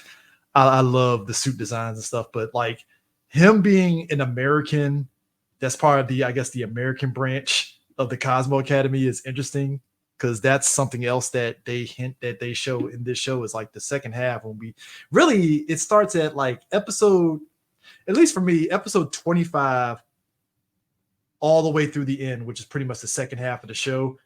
It's like nonstop. Like anytime they introduce a auxiliary B Fighter. It's like a 2 episode thing where they're fighting the villain, the generals and stuff, and they get new weapons, and they keep mentioning the war and stuff. It's like literal, like every episode there's some shit going on that hits to the lore. To your point, like I said, it looked like they definitely did take that third B Fighter show ideas and they just cranked it up to like 100 in the second half of this show, because it's like, holy fuck, y'all guys really are just going all in on this lore. Okay, shit. Yeah, they locked the fuck in. Yeah, I look, and I will say this, my only gripe, if you can call it a gripe, it's more so a nitpicking gripe. I felt like they kind of bounced back and forth on the generals and how deadly they were, because when they first pop up, they are fucking giving it to the fucking B Fighters. But then, like, the B Crushers? Yeah, the B Crushers. But, like, then it'd be a next episode where one of the B Fighters would just fight them and just be fucking beating the shit out of them. I'm like, well, like the other episode, they were fucking giving them work. What's going on here? It was a little inconsistent, I don't WWE. know.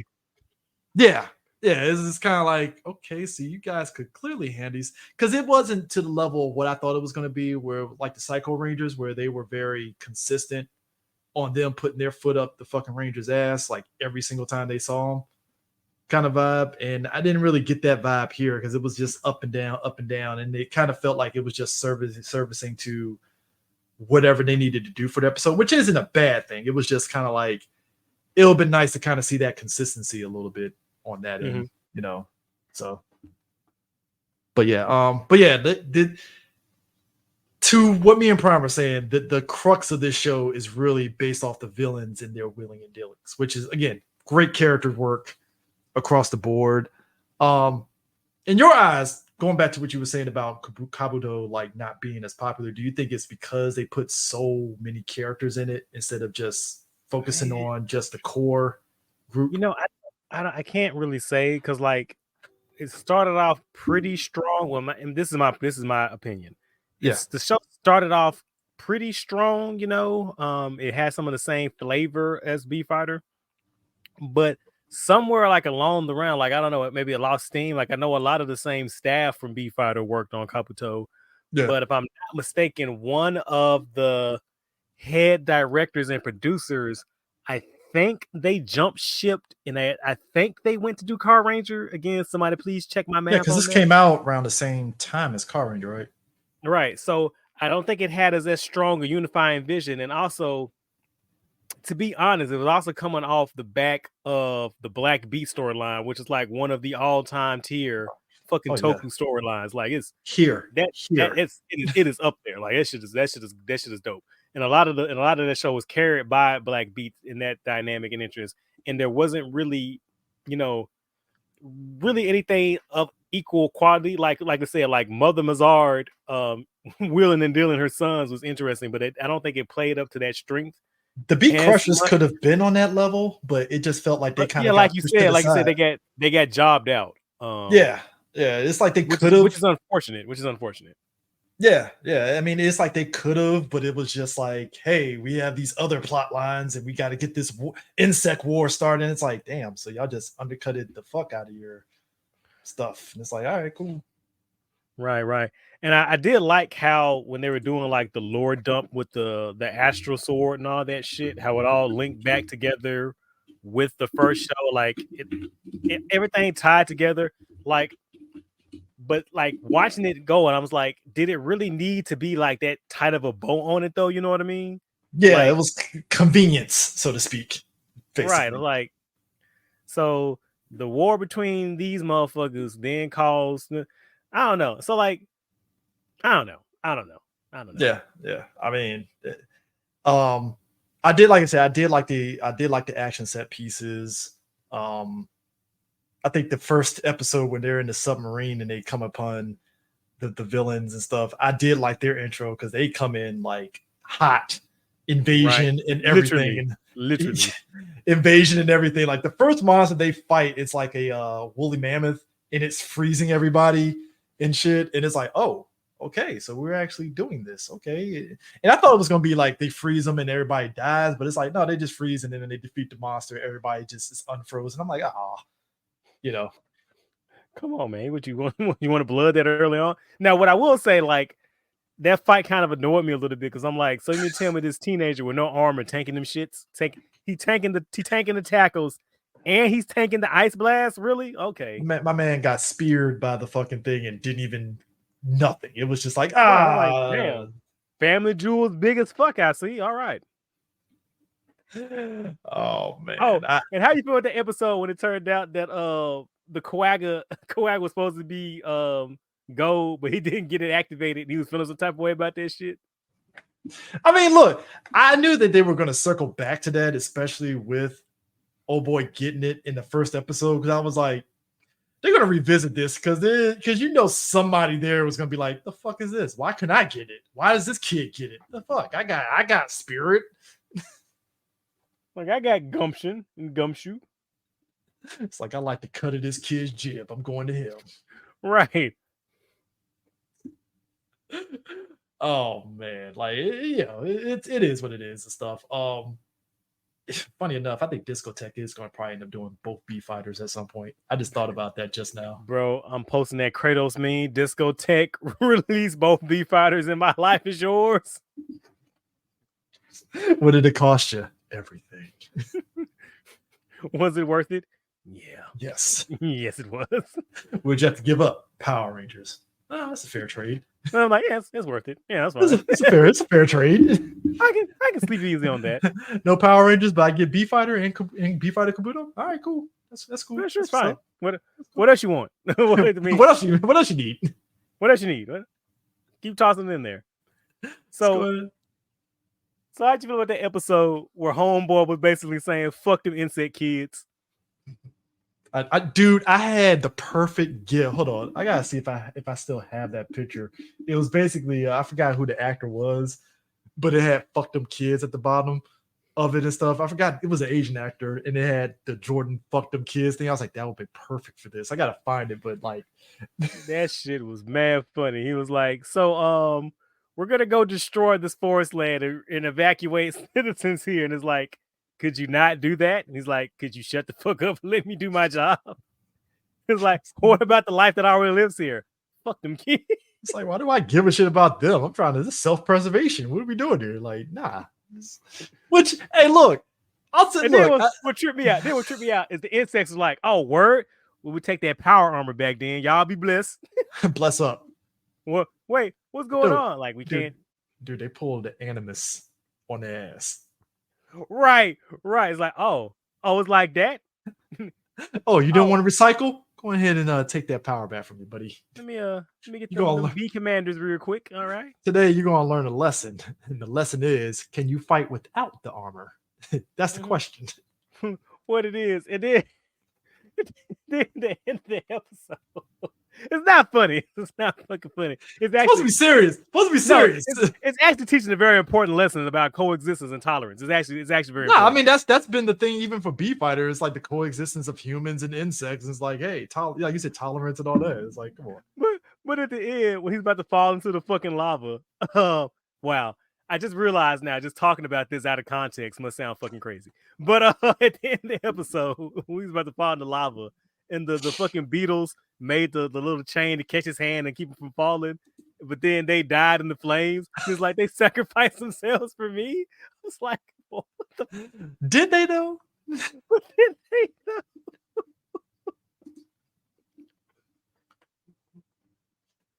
Look, man, and I'm like, so what's the takeaway here? What is the lesson they're trying to get the kids to learn from this? Look, I'll say this, like, and maybe that I think everything I'm watching in Kabuto, even though it has its issues, that's the reason why I think a lot of us want Power Rangers to have the same energy. Like, yo, be stupid like this sometimes. Yes, be serious. Tell you, like, do this shit because that's what makes it funny. Because look, I know a lot of people don't like Wild Force, but like for my money, Animus being a dick was like, yes, do that, please. Him taking the Rangers' powers away, like, yeah, you guys ain't doing your job, so I'm gonna take your powers and y'all go ahead and bless up and learn a lesson from this. I'm like, god damn, like, just gonna take the powers? Hold on, you muted. I said Anna Dick, baby.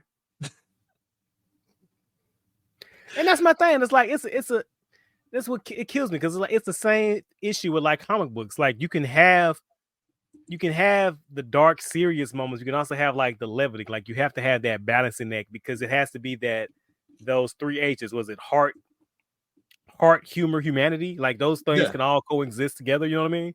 yeah. And I mean, It's yeah, just about knowing when to. It's like a scale. Know when to balance it out. Know when to pour more here. Know when to pour more there. And like, dude, the visuals of this movie, the visual of this show that had me rolling. At one point, the fucking bee crushers are shooting at the elder, and I word. was fucking yeah, when they were Oh, shooting at him and shit, I was like, oh. are they really shooting them? Like, god You damn, mean like when they had him crucified?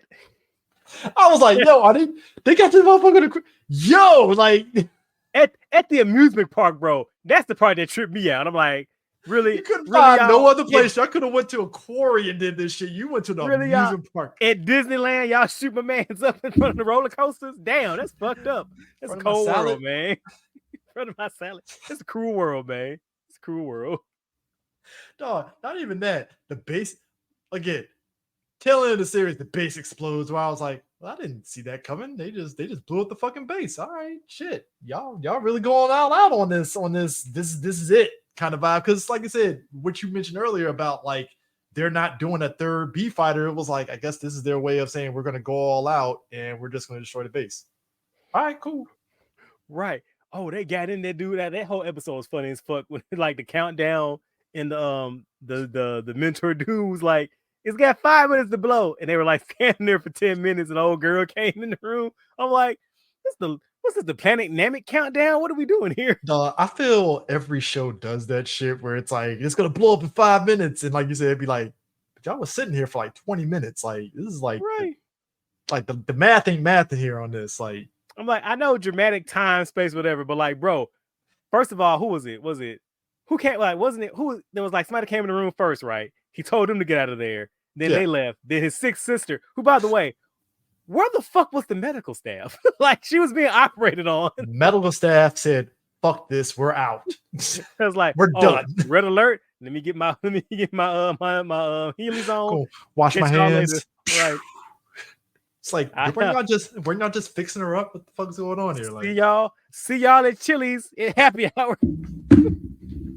Down the street we go. got that blooming onion. It's crazy. You ever tried the sauce, man? It's really good. You know, maybe dip a mozzarella stick too. So she comes in there and he's like, you gotta go. You gotta upload the our computer sidekick here and leave. And I'm like, so wait a minute. So like the countdown is going for 5 minutes. This broad got a time to stand there in 1990s internet speeds and download 56K. Wirelessly, by the way. Let me remind you, wirelessly, by the way, on that little Palm Pilot. Download the little sidekick, dude. Then leave the base. I seen the layout. The fucking command center is way at the back of that fucking base. We don't question distance when there's a sense of urgency. Distance does not matter at this point. It just doesn't. My bad. You right. Just say it. But that everything we're saying, it's indicative of what the show is. It has the high, like I said, the second half, at least for my money, is where you get, I guess, a good crux of the high drama. Mm-hmm. And they really, and like I said, there is room for wacky stuff, but like that's where all the high drama with the bee crushers, the villain faction infighting, you know, what's her face, like the queen literally fucking doing her wheeling, dealing shit, even with the astral saber and the axe. The axe. Can you remember the episode where both the astral saber and the axe all of a sudden they just stopped working completely? They turned to stone. And they were all like, the fuck's going on here? Why is it not working anymore? And I'm like, I mean, who's to say? Who's to say? I also love how old girl. Did you see when her sons got revived and they came back with those supercharged up forms? Mm-hmm. And then they realized, like, if they work together, again, metaphor, message, if they work together, they can create monsters too, right? They just put aside their differences and shit. And did you see how fucking pressed she was about that shit? She was like, "Oh, wait a minute now. They actually figured it out. They won't need me, so I got to throw a wrench in that shit." It's like they're getting a little too powerful here. We gotta get them Oh, out and of it. We gotta. they getting a little too comfortable with each other. I don't like that shit. I think that was like, what was it? Yeah, 37. It was Darkness Beast. It was like a bird, hybrid Yeah, monster. the first time they combine their power, like, oh, we can do that.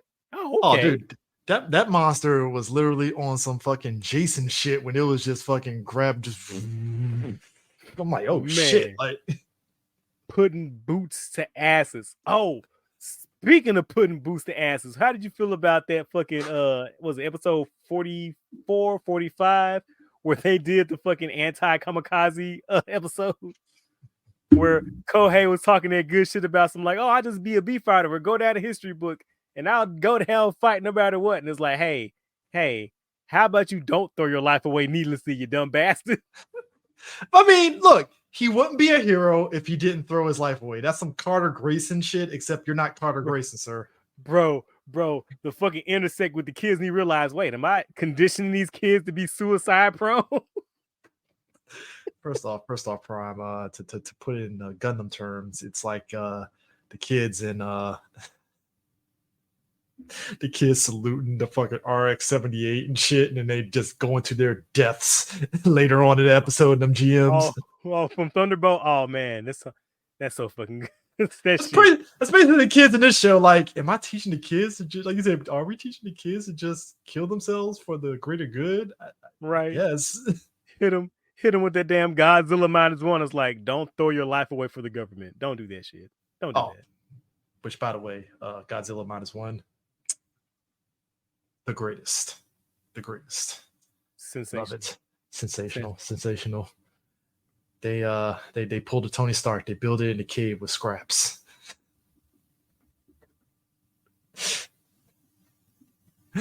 Oh man.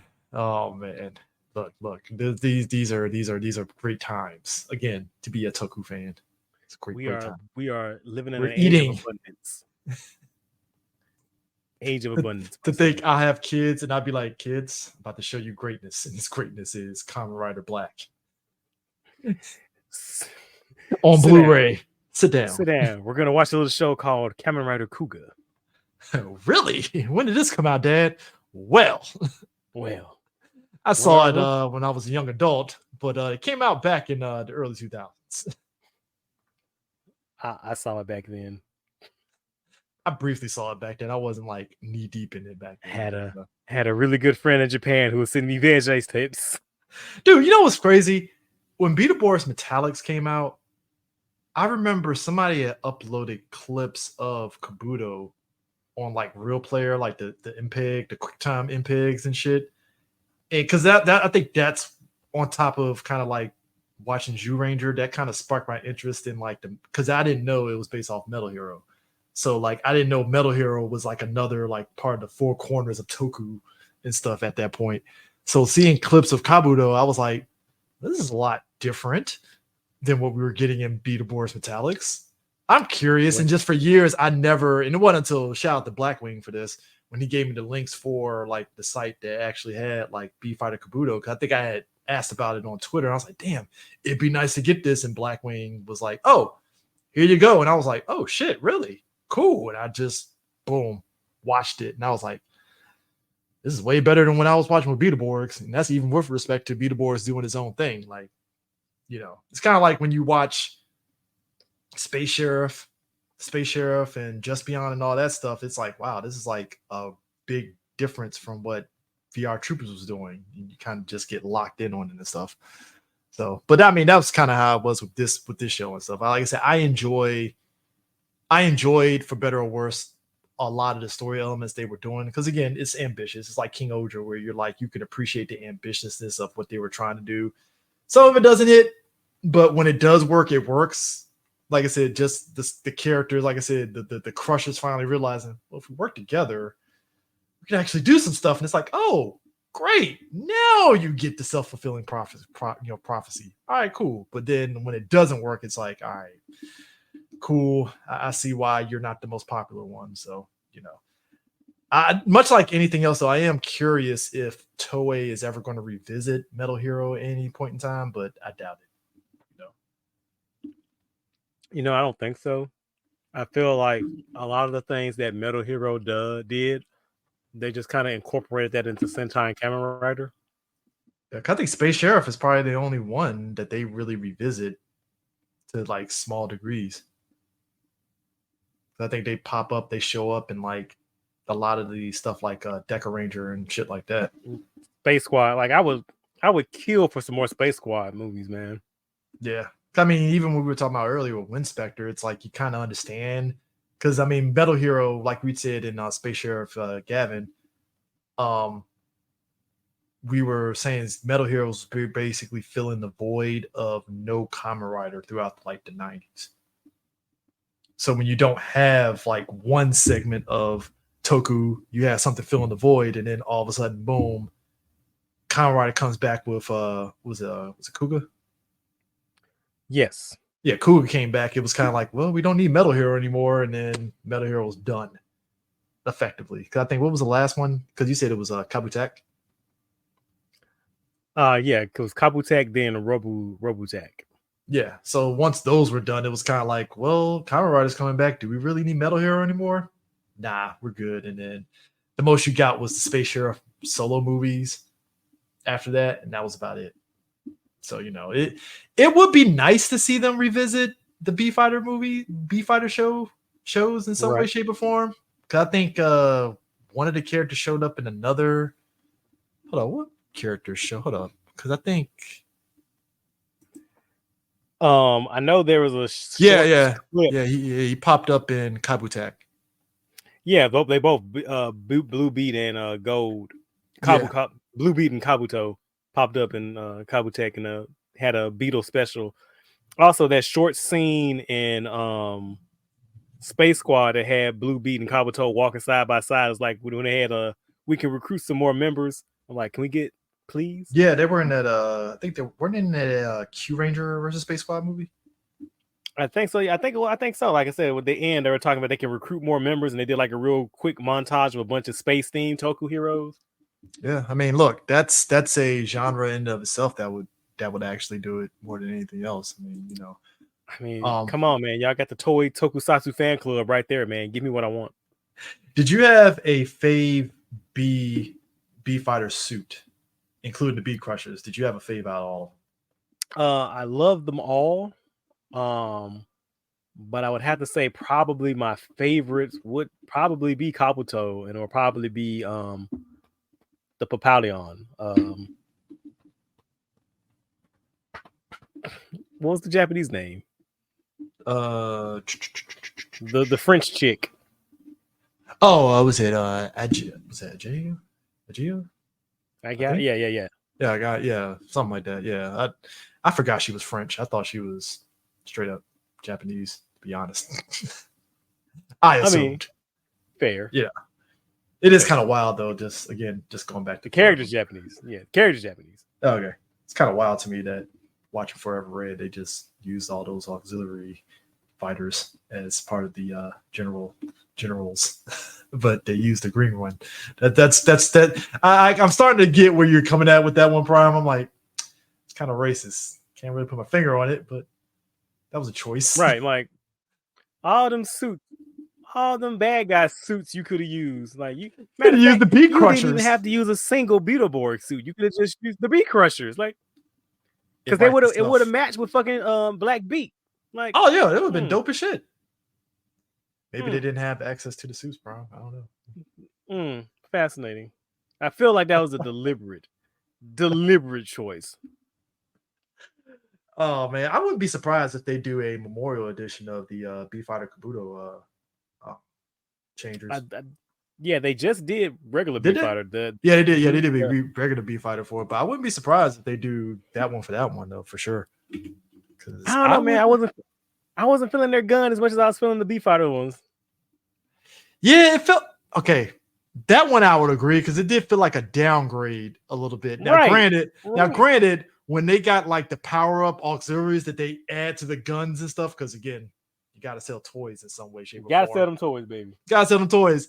I was digging it because I was like, oh, okay, cool. I can dig this idea, but the guns by themselves, it's like, so we went from a fucking RoboCop gun and B Fighter to like a pistol in this one. Like, And like the car system, I'm not a fan. Not a fan. Now I well, you know, do you like gotta when he sell got the. toys. You know. I do like that when they got the upgraded version. They had that spiel about how powerful the gun was, and like he had to know when to yield that power. I'm like, yes, teach the kids responsibility. Because you know he doesn't care about responsibilities. You know this. Right. No, I mean teach the kids, not him. I want to teach the kids about. Come on, kids and responsibilities. Prime in the show. Come on now. Right when he won here to quit that monster just got vaporized, I was like, oh shit. The gun never did that ever again. The rest of the show, it didn't. It didn't work like that no more. Oh yeah. Side note: the Geats Bujin sword from Toku Collectibles. I might have to get that. That shit's actually life size. I'm like, and it makes sound effects too when it opens and sheaths and stuff. I'm like, speaking of, where is this figure art? I mean, Prime, you're asking very good questions, and I don't mean to, tell you this, but Johnny Toei told me you're gonna have to shut the hell up on that one. Just wait. Oh, sumi my sin, senpai. Granted, Johnny Toei ain't gonna be able to tell us to shut the hell up anymore, especially if they're trying to expand themselves into America. So he has no choice but to say yes to money. How long ago was that? 3 years? We still over here waiting? No, that was early. Doing shit. No. That's COVID years. It was actually earlier this year that we got that announcement. So next year it'd be like TikTok. What's happening, Toei? What's going on here? I thought you were trying to make your invasion in America happen.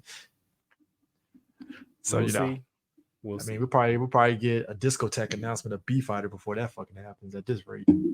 I apologize for who I'll become. I will apologize.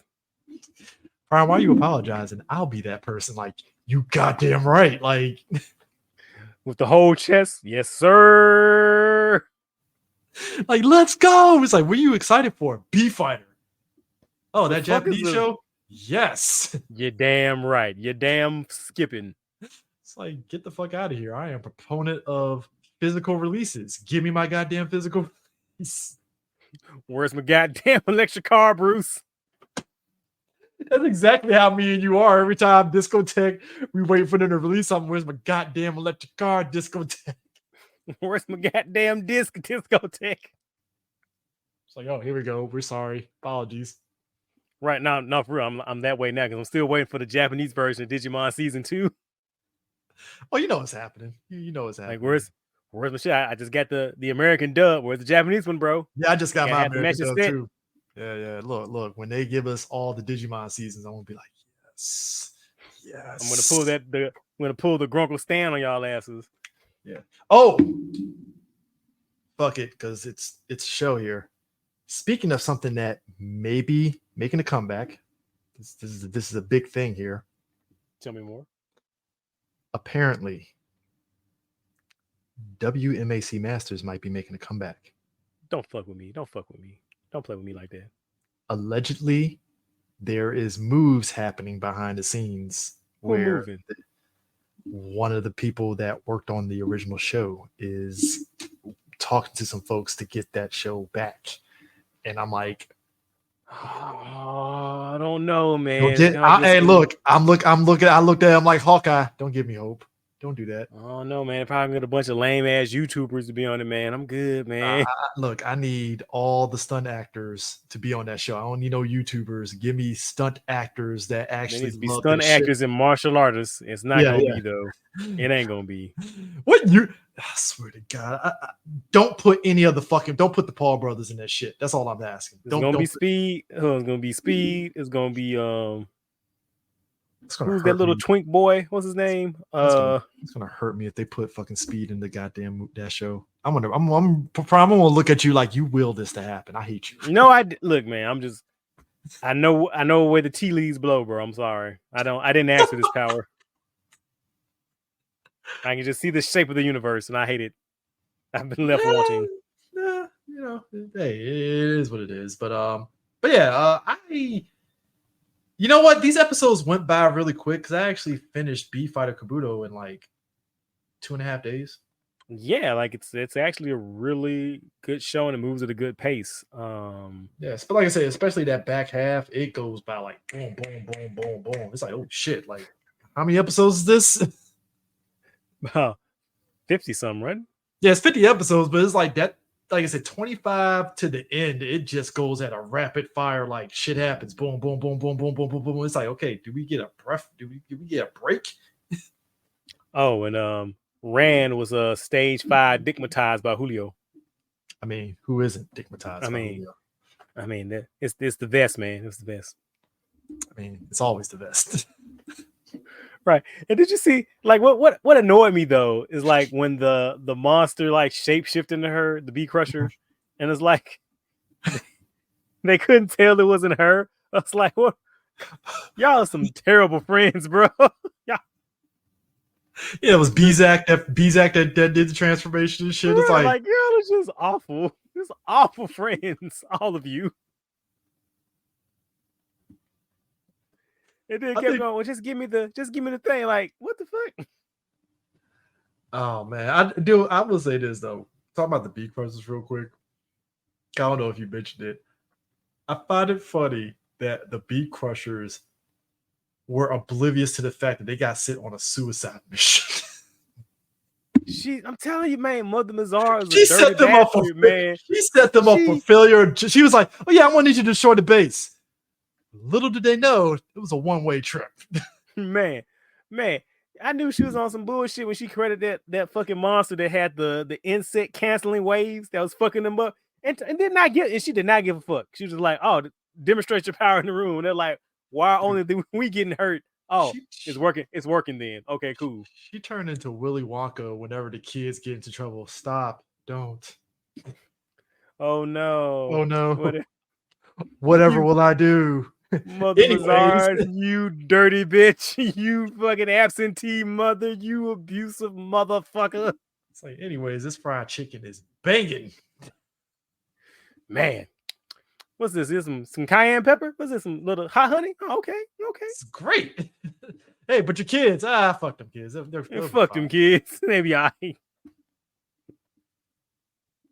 I have to make a meme of that. Just put her picture in that black and picture white I and say posted, fuck them that kids. fucking that picture I posted the other day of her. Yes, yes.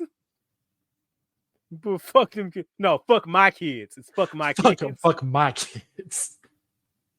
But mom, don't put mom me. Did I stutter? Did I Get, motherfucking stutter? get your ass to that base. It's a one-way trip. Say even Amanda Waller, like, damn, bitch, that's cold. I mean, I put bombs in their necks, but at least they come back. Fuck. I say, if I put mom in, but not my own fucking kids, bro. Come on now. God damn. Oh man, but yeah, definitely if you can check out B Fighter if you are Recommended. recommended. If you can't wait for Discotheque's eventual release, you can probably holler at me and I can shoot you the link You mean for you can hook them up with your friend who lives in Japan and records yes, everything on yes, VHS tapes yes, my friend in Japan, and then when and Disco Laserdisc. Yeah. yes when Discotheque does the release and it's in that glorious Blu-ray glory cleaned up, it's gonna be great. But meanwhile, my friend from Japan just got to give you the VHS quality. You'll Uh, be all right. You'll It'll be be fine. fine. It's still great. Still nice to look at. The rawness of it. It's kind of surreal though. The time period this came out and then Car Ranger came out. Just how much of like tonally both shows were at Bro, this time. bro, I feel like it's like this is like the gold man. It was on a hot streak for a minute in the 90s, man. I don't know. It's just I wish we had access to these shows at the same time to really just see where we were at. Because like I said, looking past Power Rangers, and obviously when Turbo came out, they were already doing Mega Ranger at that point and stuff. But just that time period of just everything happening, it's like, wow. Everything Toku was firing on all cylinders at this point. Who knew? Like, because I think didn't Jay come out around this time too? Jay and Zio and all that stuff? Like late 90s? Yeah, like right around before because Cougar came out in 2000. So yeah, right Yeah. around in that range. Yeah, Shin, Because Shin Zio Black and Jay. RX ended in what, in 89 Yeah, when Black Black RX RX Day, ended? yeah, 89, and then I think it was like 96, 95. I think Shin came out, and then you had Zio and J that came out afterwards. I think. Yeah, it was Well, Shin, Zio, and J, or was it was I'm trying to think of the order on that one, but yeah, it was Shin. Yeah, Shin, Zio, and J. yeah, In that order. yeah. So we had a time, one of them popped up on Sega Saturn as one of those FMV games. Zio, that's like one of my holy grails, bro. If I can get a Yeah, copy that of was that my shit. that was my first time actually seeing something. I was like, that looks like Kamen Rider, and I didn't know what the fuck it was and stuff. And then watching Mass Rider and seeing them splice that shit, that was my first time when I watched Mass Rider. I was like, hold on, that ain't the same. Something's off here. Bear in My mind, I'm holy a grails, kid. bro. I'm a kid catching this shit. That's how you know I was like really invested in this. So it's great. You got any final thoughts on B Fighter Kabuto before we head out? Highly recommended. I think the first show and this show are really good, strong toku. Mm-hmm. If you have an opportunity to watch it, I say watch it. You won't be disappointed, especially not with the first show. Great suit designs, great action. Mm-hmm. Some like I would argue, I can make the case that B Fighter is a really great introductory to toku. Like, why Oh, when yeah. somebody asks me why do you like this shit, I would go, well, sit down. We're gonna watch this show called B Fighter real quick. This is a lesson in appreciation for all things Toku. So you will watch this. I think it hits all the things. It has the dark, serious. It has the comedy moments. It has really great stunt work and suit design. Really high concept science fiction. Can't recommend it highly. Yeah, Kabuto. I would say if you're a person like for me, I think the appeal for me for Kabuto was because it felt very much like we gotta sell toys, so we're gonna give you a bunch of you know weapons and monsters and all that stuff. That appeals to me a little bit more. But I still think I do agree with you that B Fighter is like the stronger of the two easily. But like Kabuto, I just appreciate it because they were just throwing everything in the kitchen sink, and I kind of like crazy mess like that sometimes in a way. So That's fair. That's fair. sometimes crazy mess can be very entertaining in a Mm-hmm. way. So if it's done right, because sometimes you can have mess that's not great at all. Mm-hmm. Mm-hmm. So where do you think we should do next? Because we did both Metal Heroes. That is a fantastic question. What Ultraman have we not done? Who has our spreadsheet? Ooh, hold on. Hold on. Did we do Ultraman Zero Chronicle? I don't think we have. Wait, you mean isn't that like a clip show? With like some new footage? Yeah, never mind. So that will be That is no, it's the whole show. Yeah, Ultraman Chronicle. Okay. You want to do that? We can do that. Yeah, yeah. Basically, it's Zero, Dinah, and Cosmos, essentially. Oh, you mean the movie? No, it's this one. I thought that was one of those clip shows they do. I mean, it's a whole 10-hour. I mean, it's like 10. How many episodes is in this? Hold up. Actually, it'd be easier for me to just look it up and stuff. I mean, yeah, let's do this shit. Yeah.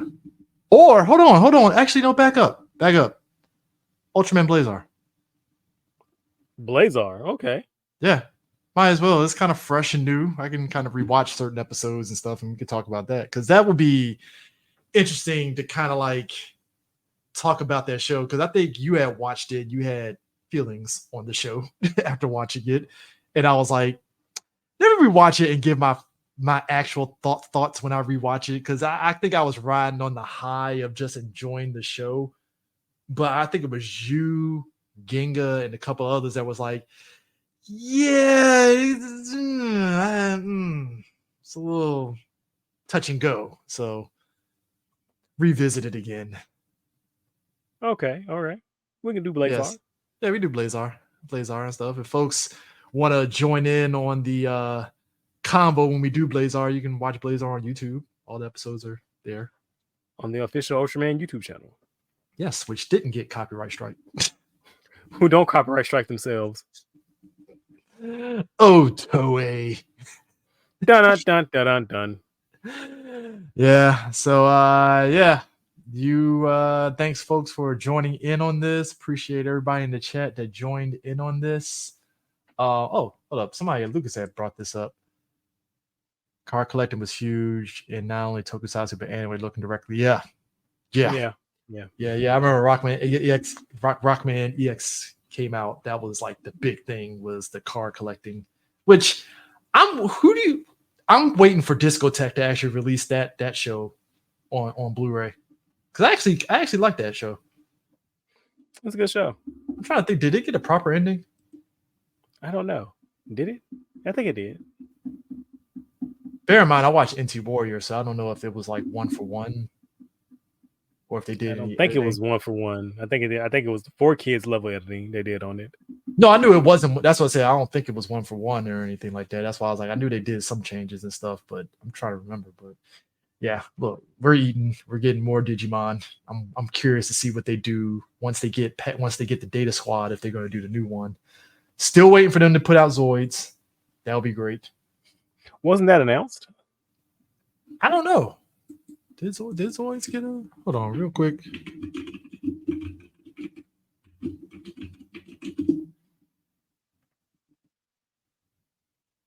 Oh, no, that was 2013. Nah, nothing on a Blu-ray release of Zoids or collection. I don't think. Oh, okay. I just know 2013 it had like a fucking Blu-ray box set, but it was like Japan only,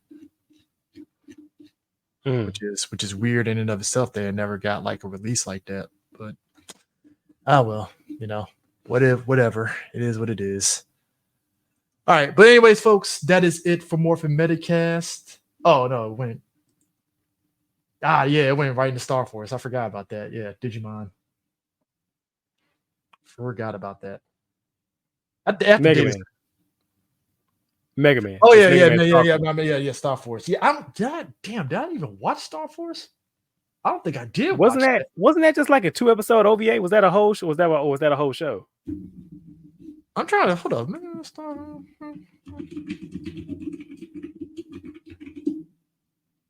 That was with Omegasus, right? Yes.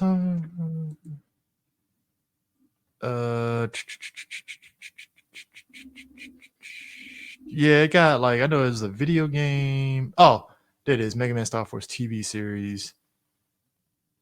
Yeah, it went into Star Force in 76 episodes. Holy shit. 76 goddamn episodes. Fuck. Okay, Japan, I see you. Hey, they Jesus, 76. I swear to you. That's why I was like, I lost track of Mega Man on that show when it did that. That's how much I kind of just forgot. I think maybe just because of how everything went. Yeah. Oh well. It is what it is. Yeah, because Mega Man NT Warrior and then NT Warrior Access, NT Warrior Stream, Beast Plus, and then Star Warrior. Shit. It's a lot of shows. Right. Yeah. So. But anyways, folks, that is it for Morphin Metacast. Hope you guys enjoyed this. If you're watching this on YouTube or you happen to watch this on YouTube, leave a comment below, thoughts on B Fighter or just anything Toku related at all, and we'll definitely read it on the next episode. Funny enough, I appreciate everybody's feedback on our 2 episodes where we kind of vented about Hasbro. Still getting a lot of people trickling in on us ranting about that, which, hey, look, I'm glad we were able to kind of get a catharticism out of that. Let's let it out. Yeah, and appreciate everybody's feedback on the B Fighter episode. So that was great. So it's kind of funny because, like I said, B Fighter and B Fighter Kabuto, those are 2 shows that, like, if you try to go on YouTube to search for it, there is like you'd be hard pressed to find anything with it other than like a short clip and maybe a trailer, and that's it. Them Toei snipers are going working overtime, bro.